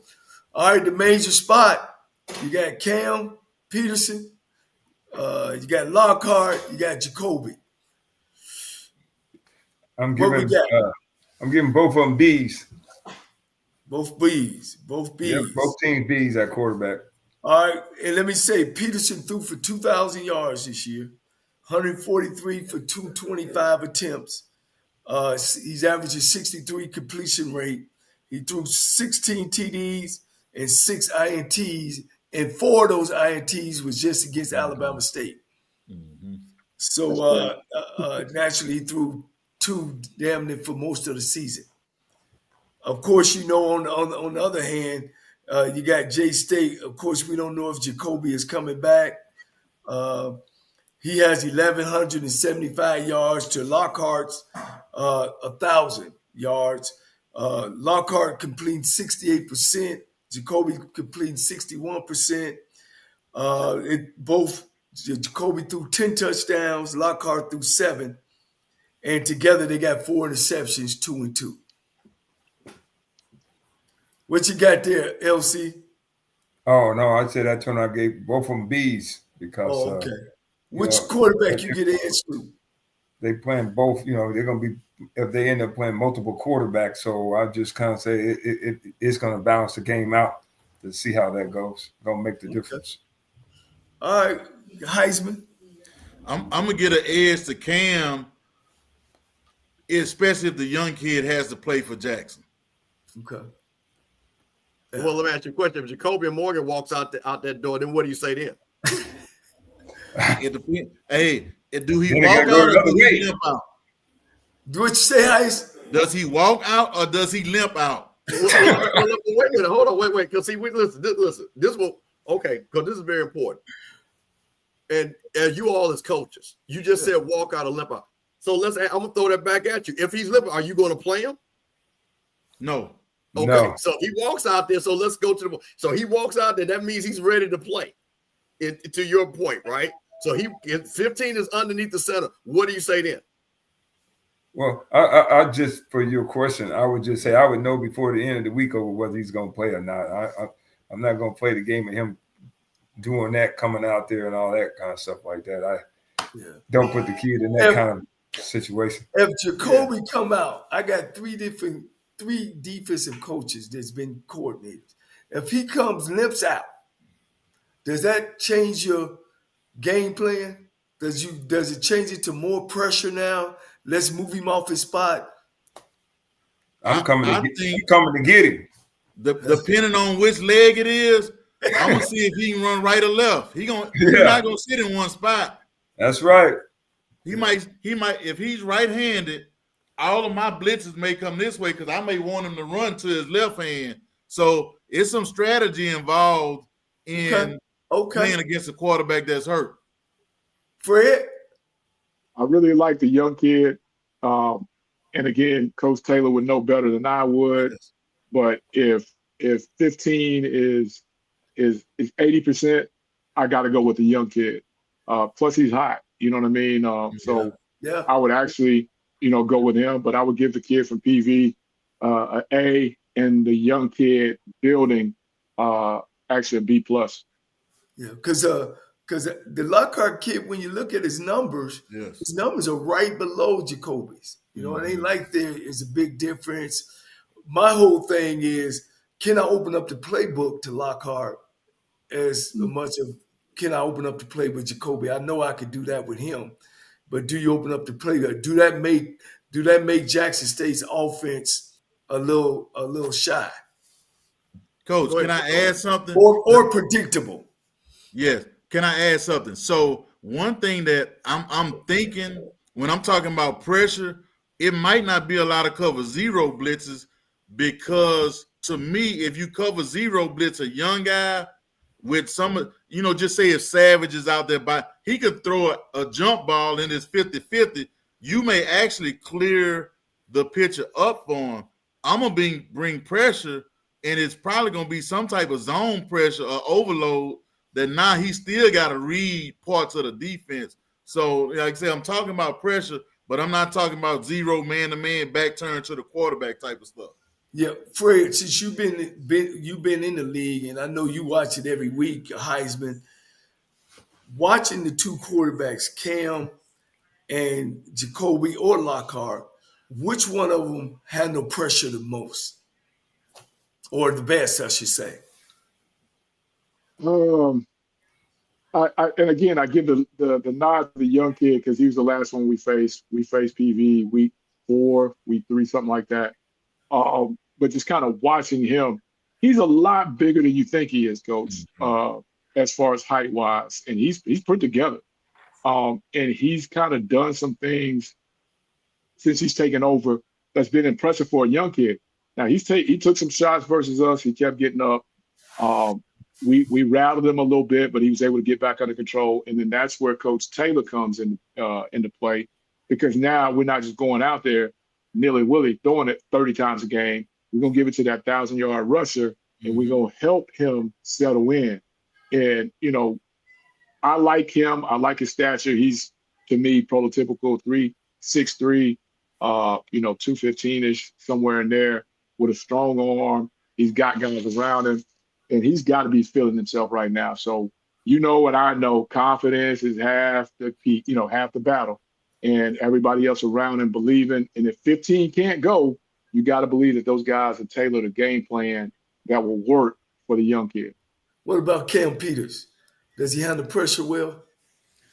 He knows where he's going with the ball, and that's half the battle as well. And his safety blanket, I gave an A. The tight end, H-back, he knows where that kid is at all times, and he runs really good, and that could be a key for him as well, knowing when to hold, when to fold, and get out of town with that ball and be, protective. And I think that's what he's got to make sure he understands in that game.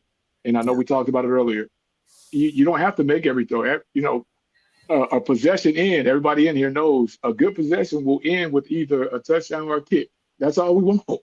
Yeah. And if he does that, if he handles that and not one of those possessions where sudden change, everybody's yelling for defense to jump off the bench and run on the field. Yeah. I think, they still have a chance. So Cam, I think, does really good. The quarterback from PV does really good with that.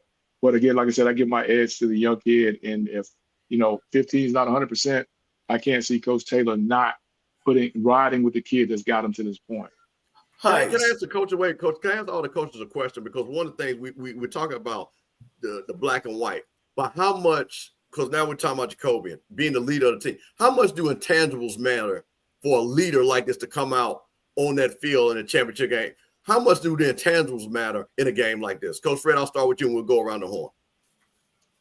I think it matters a lot. If you go back and you look, our history when I was at Alcorn was that the guy that brought us there usually didn't finish the dance. Mm-hmm. So you talk about Noah Johnson, and he didn't get a chance to finish it, but Felix had came in, like the kid at Jackson, and earned that deal to the point to where everybody was kind of like, Felix got it. He's got that he's got us. We're going to get behind him, even though Noah's the person that brought us here. So I think that's big, and he's earned the right to have those intangibles because he's got them to this point. What about you, Coach? The intangibles, and you can talk about the intangibles with Cam Peters too. But let's start with Jacoby Morgan and Tam being the leader of that team, as they call him, the general, and how important it is if the Jack State the crowd, even themselves, see him walk out there and get hyped. I just think it goes a long way. Just more, like you say, in terms of the leadership, can he keep everything steady in a hostile environment? Like everybody know, sometimes being a quarterback is just being a winner, no matter what it is. If they go play ping pong, he gonna win. If they go fishing, he gonna win. That's the kind of guy you need at quarterback that can rally the troops no matter what the score is and keep everybody level-headed. That's when the intangibles to me mean something, because I've seen great quarterbacks come out of high school, but if they didn't play at a winning program, I don't want any part to do with them. So it must be something to the kid if they call him the general, because that's a sign of respect. Yeah. Coach LC Cole, what about you with the intangibles? How much do you think intangibles play? And you have won championships with players that are known for their intangibles. How important do you think for Jacoby Morgan coming out there, being the leader of the team, as to say, being called those intangibles? Oh, I think it's real important, man. I always just talk about a kid. We had Darnell Kennedy. That guy had all the intangibles. I mean, you look at a young man that went through three different coaches. He went through Ron Dickerson. He went through I guess the other coach, and then he went through us. And it was just kind of like you just had confidence in all the players. Everything just had confidence in that kid. And I just said, man, this mother went through 3 head coaches, 3 different systems, and still put the ball up in the air and gain all those numbers and SWAC Player of the Year when he came out. And I think it's very important because the team feel very confident about that guy. I mean, like I said, he was just like Johnny. I mean, hey, they both sit in there, ate McDonald's, watched the film, everything. We got in the film. He was able to call the offense by himself. Mm-hmm. I could just went on and told JC to take a vacation, and Darnell Kennedy would have handled that. So don't think he was calling that when Darnell Kennedy was calling the plays, not JC. Now, Coach Cole, I want you to now, Coach, you were a quarterback. Yeah. You were a quarterback whisperer. How big are the intangibles for Jacoby Morgan, being the leader of that team, coming out there and his brothers in arms see him back? How important is that intangible? It actually, the backup, we were in the same situation as Jackson State. Leon Murray had tore his knee up in the middle of the year, maybe game 6 or 7. And we had a kid, Perkins, come right behind him and take us to the championship game and win it, so it can be done. Fortunately for those 2 kids, they were more on the same level as opposed to Lockhart being is Lockhart a true freshman or a redshirt freshman? Right, freshman, yep. Freshman. True freshman, So that's a lot of pressure on a freshman kid. And you can't take nothing. You can't say that it will and won't have nothing to do with the outcome of the game. But some freshman kids come in and their blood is It's ice is cold. You know what I mean? But you got some of them get a little rattled, get a little shook up. But I think Lockhart has played enough games where he'll come in, cool, calm, but again, the game in that position is played up here. But that's what I'm asking about, Coach. I want you to talk about Jacoby and Morgan because, again, when I'm here, more likely than not, he's going to come through that tunnel. So I'm asking you, with your T.C. Taylor, you got Jacoby and Morgan, his intangibles. Yeah, it's very important. And unfortunate for him, it's very important that this team is his team. You know what I mean? This is his team. This is Jacoby Morgan's team, and unfortunately he got injured. And I think it's very important that he be on the sideline. Very important. Okay, Coach, we got everybody. Listen, we're about to come to the bend. Coach, do we want to do predictions? Do we want to get some predictions out of these guys? Yeah, of course, man. They got TV time, man. Oh, okay. Hey, look, Fred ain't gonna be able to go back to Mississippi, or he gonna have to move out of Mississippi. So this is what we'll do. Coach Cole will ask you for your prediction and reason why you gave what. We'll ask you for you. You don't have to give a score. You can say if you want to give a score, you can give a score. But tell us who you think will win, and tell us who you think will win and why do you think they'll win. Well, I'm just because I'm a little bit biased to Tremaine because he coached at Texas Southern when I was there at Texas Southern, and I just seen him grow as a player, and I just seen that he's been consistently building programs and been winning since he's kind of like been in the business. And TC did the same thing. So when you start looking at both of them, they both have that right there. But I'm gonna push on the defensive side of the ball because I'm a defensive side guy. So I'm gonna push for Prairie View defensively. That's where the game is probably gonna be won at. Okay, Coach Northern, what you got? So I don't do predictions. Right, that's fine. Because I say 9 times out of 10, I'm gonna probably be on the sideline. So some of these, I ain't gonna call them dudes, but some guys, if you don't pick them to win, they get sensitive. Yeah. But I'm gonna say this. I think it's gonna be a close game until about the third quarter, and then I think it's gonna be a special teams blunder, a couple big plays that it's gonna be like 4 minutes that change the whole game. And I can see it being like 10-10 maybe at the half or something like that. And then at the end, it's going to, I think, in the 30s to 17s either way. But it might be the special teams play that flipped the game or one big pass play that changed everything. Coach Fred, now you can take the same tack because I know you out there making some moves. So if you want to take the same tack as Coach North, that's fine. We totally understand. Hey, you know how that go, Coach. Yeah. It's one of them deals where, I pride myself on being part of the media now, so as well. But, the football side of it, and one thing that we didn't talk about is the surface. Friday's supposed to bring some rain. PV plays on turf. JSU plays on the grass. They've been in this thing. Who does that bother the most? Who's able to adapt the quickest in that situation? And it pains me when you said that, because it's like in my mind, I know what I gotta say.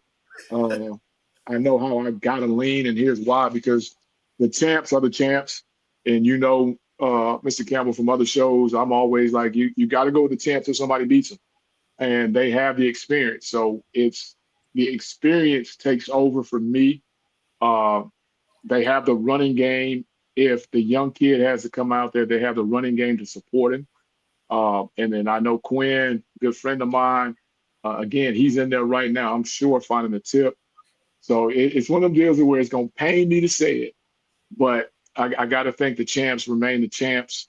But I do think it's a close and competitive game. All right. I'll leave it at that. We're not going to let you get off of that.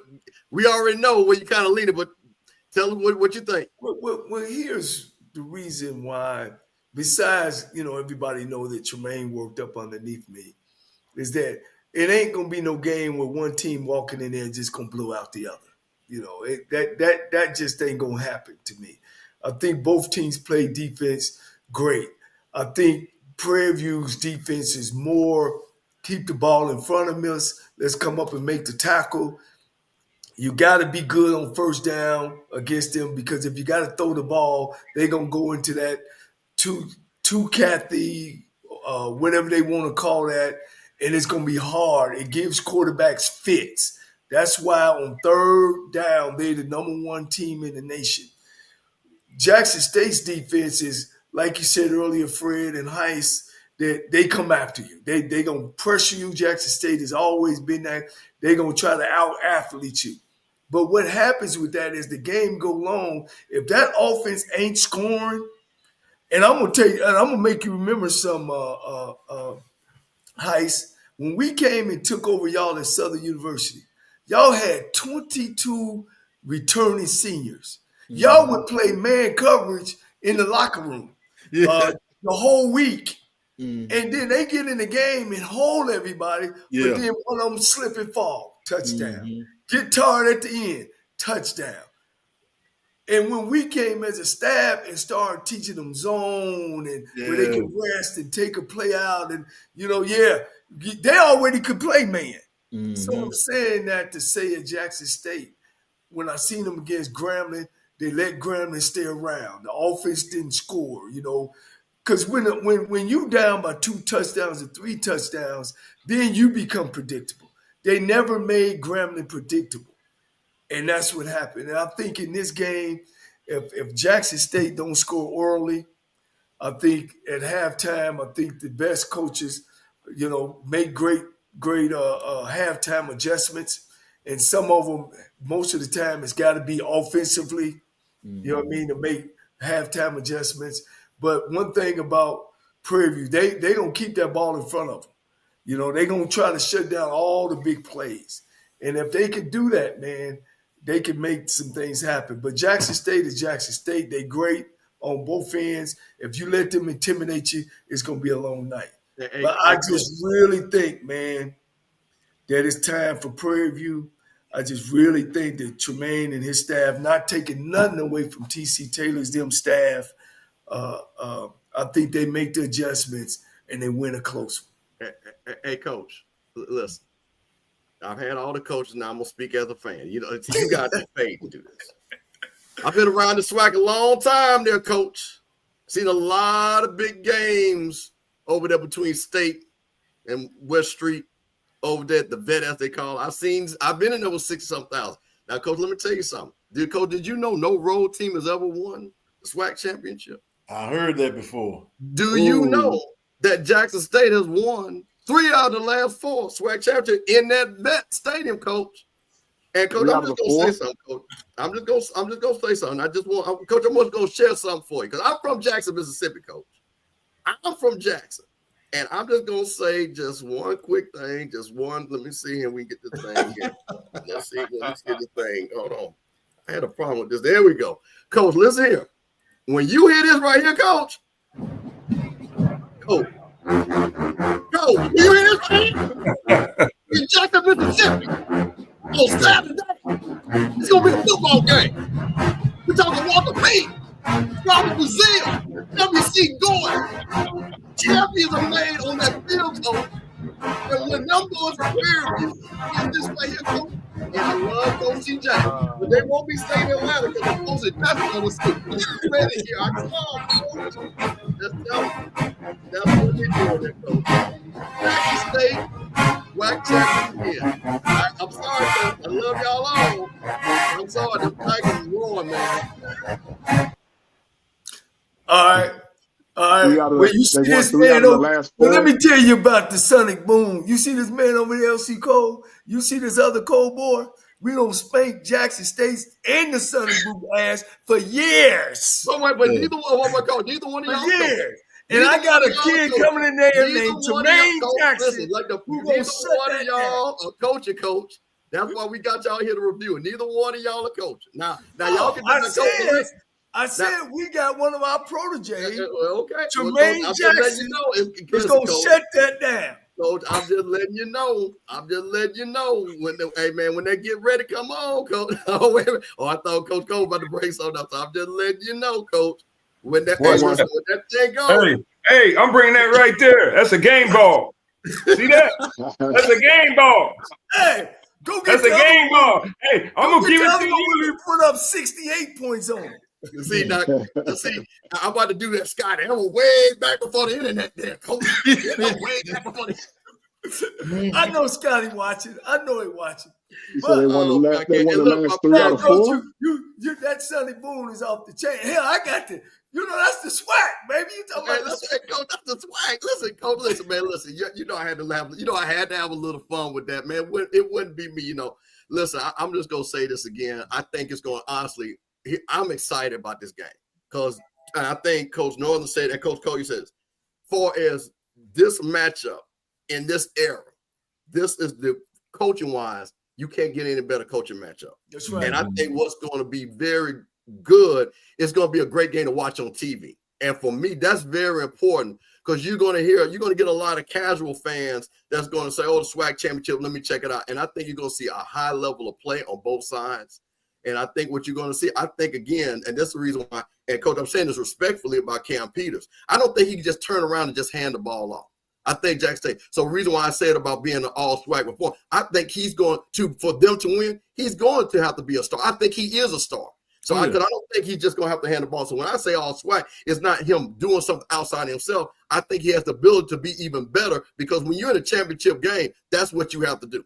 Championship players make championship plays. Mm-hmm. So that we've seen Jacoby and Morgan do that. We've seen that run-in type do that. We've got a championship coach, like I say, that's played that championship with Tremaine Jackson. And that's the reason why I'm sorry. We have a championship coach with T.C. Taylor. So you're going to see championship type plays. So that's the reason why in the end, for me, with Cam Peters, I don't believe he can't be a pedestrian in this game. He's got to be a guy that makes the play and hold that trophy in the field they're going to win. Can you imagine, man, we got 2 guys that were playing for national championships in our championship in the SWAC. Jack was playing for Division II national championship, and T.C. Taylor played for the HBCU national championship. Man, it's man, you talking about 2 great coaching staff, it's 2 great head coaches, man. It's gonna be a battle, man. I mean, it's great. This bring back the old days. Come on, Campbell. Your W.C. Gordons against your Eddie Robinsons, your Marino Castles, man. It brings back just chills to my body. Heist, you've been in there, Fred, you kind of been around. LC, you faced some of the great ones, and Pete Richardson and Eddie and all those cats as well. Man, it's SWAC time, Coach. It is. We getting that edge back, and hopefully Marshall Falk can come in and because we need a Southern team to be good. We need a Southern team to be good, to continue to be good. And so hopefully that we can get that together. Man, guys, I'm glad that you guys came on. Big bro, as always. Fred, man, I can't wait to get a chance to meet you. Heist, man, you're a superstar, man. And I don't know why you ain't in coaching, but we talked off the field, man, and you're a hell of a coach. Of course, you was a hell of a football player. You're a hell of a father, husband, man. I can't say enough about you. Thank you. Hopefully somebody can get you off the bench and get back out there because I know you touch young kids, man. Yes, sir. And I know LC and Fred, they both looking for jobs now, and hopefully that won't take long, and get them back on the sideline. Mr. Campbell. Yes, sir. You said they won 3 out of the last 4. Yeah. The one that they didn't win, who won that one? Well, you know that. You know that. So listen. This is the thing about it. We had to come to the SWAC, and show Grambling, follow with Grambling. I found out how to get to the chat, and they were on you in the chat, so I was giving you an alley-oop. Well, listen. I know people in the chat. Listen, man. Listen. Okay, just real quick.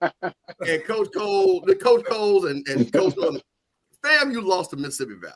Y'all know that's a cardinal sin. We all know that, right? We all know that. We all seen the last play of the game too. Yeah, we all know that. So with that being said, as you all know, to be a champion, you got to have championship coaches. We'll see what happens, but I'll just tell you this: championship. Let me just say this.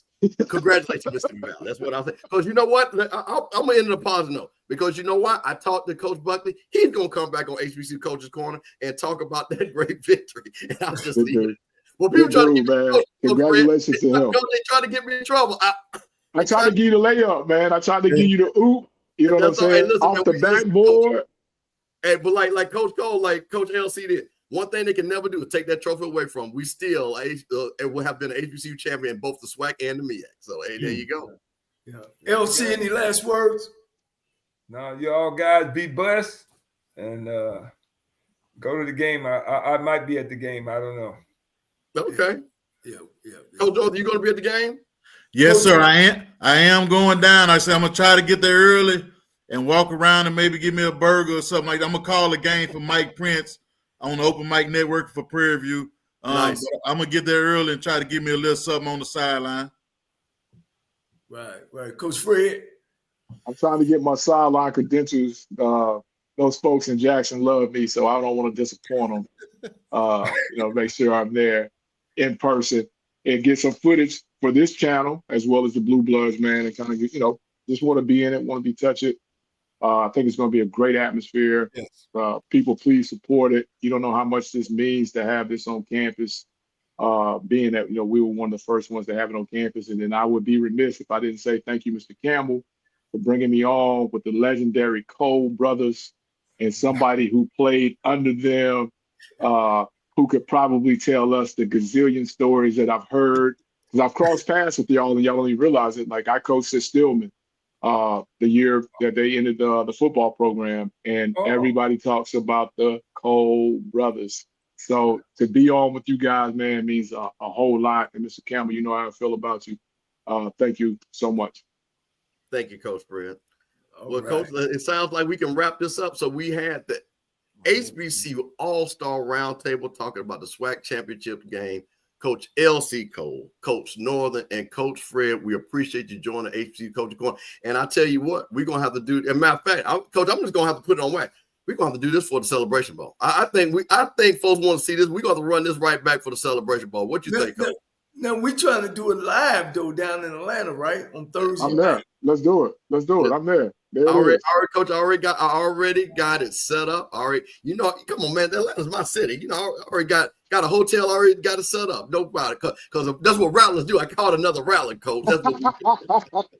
That's what we do. So forget what these people in the chat talking about. That's what Rattlers do.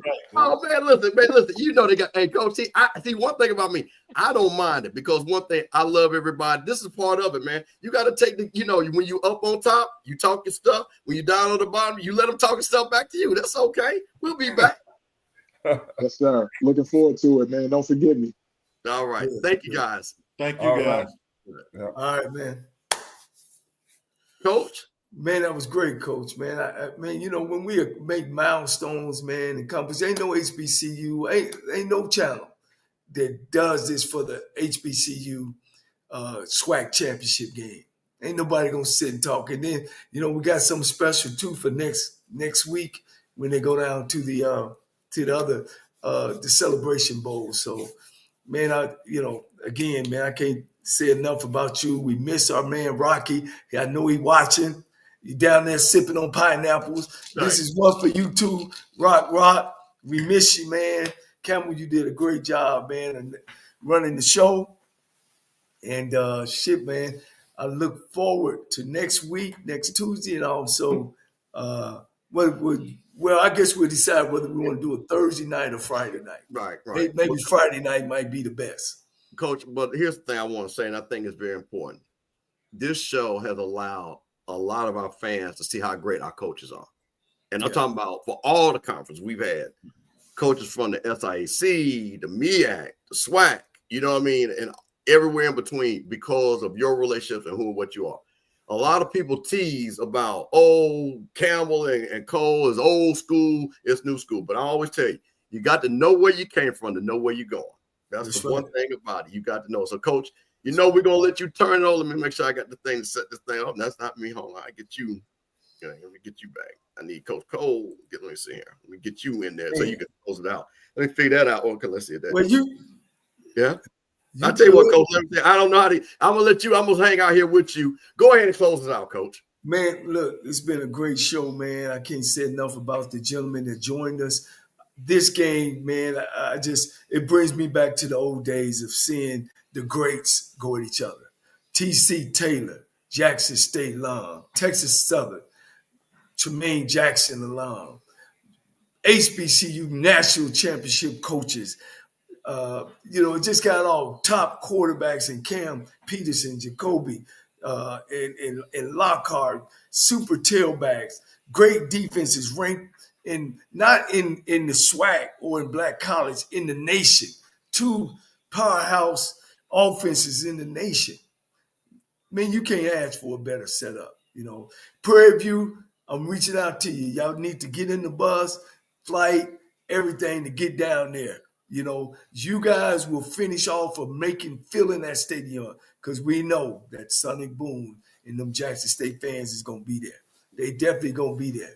So Prairie View, get off your ass.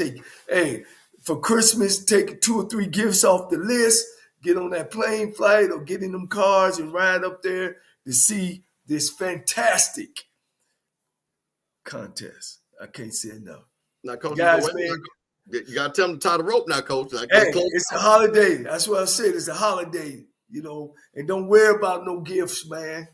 If ain't just getting up in the morning, it ain't rain on your head, you got a little food to put in your stomach, and for some of us, you got a job to go to. But if you feel yourself at the end of the rope, tie a knot and hold on tight, because ain't nobody bad like you. Thank you, guys. Appreciate you guys. See you guys next week. HBCU Coaches Corner is signing out.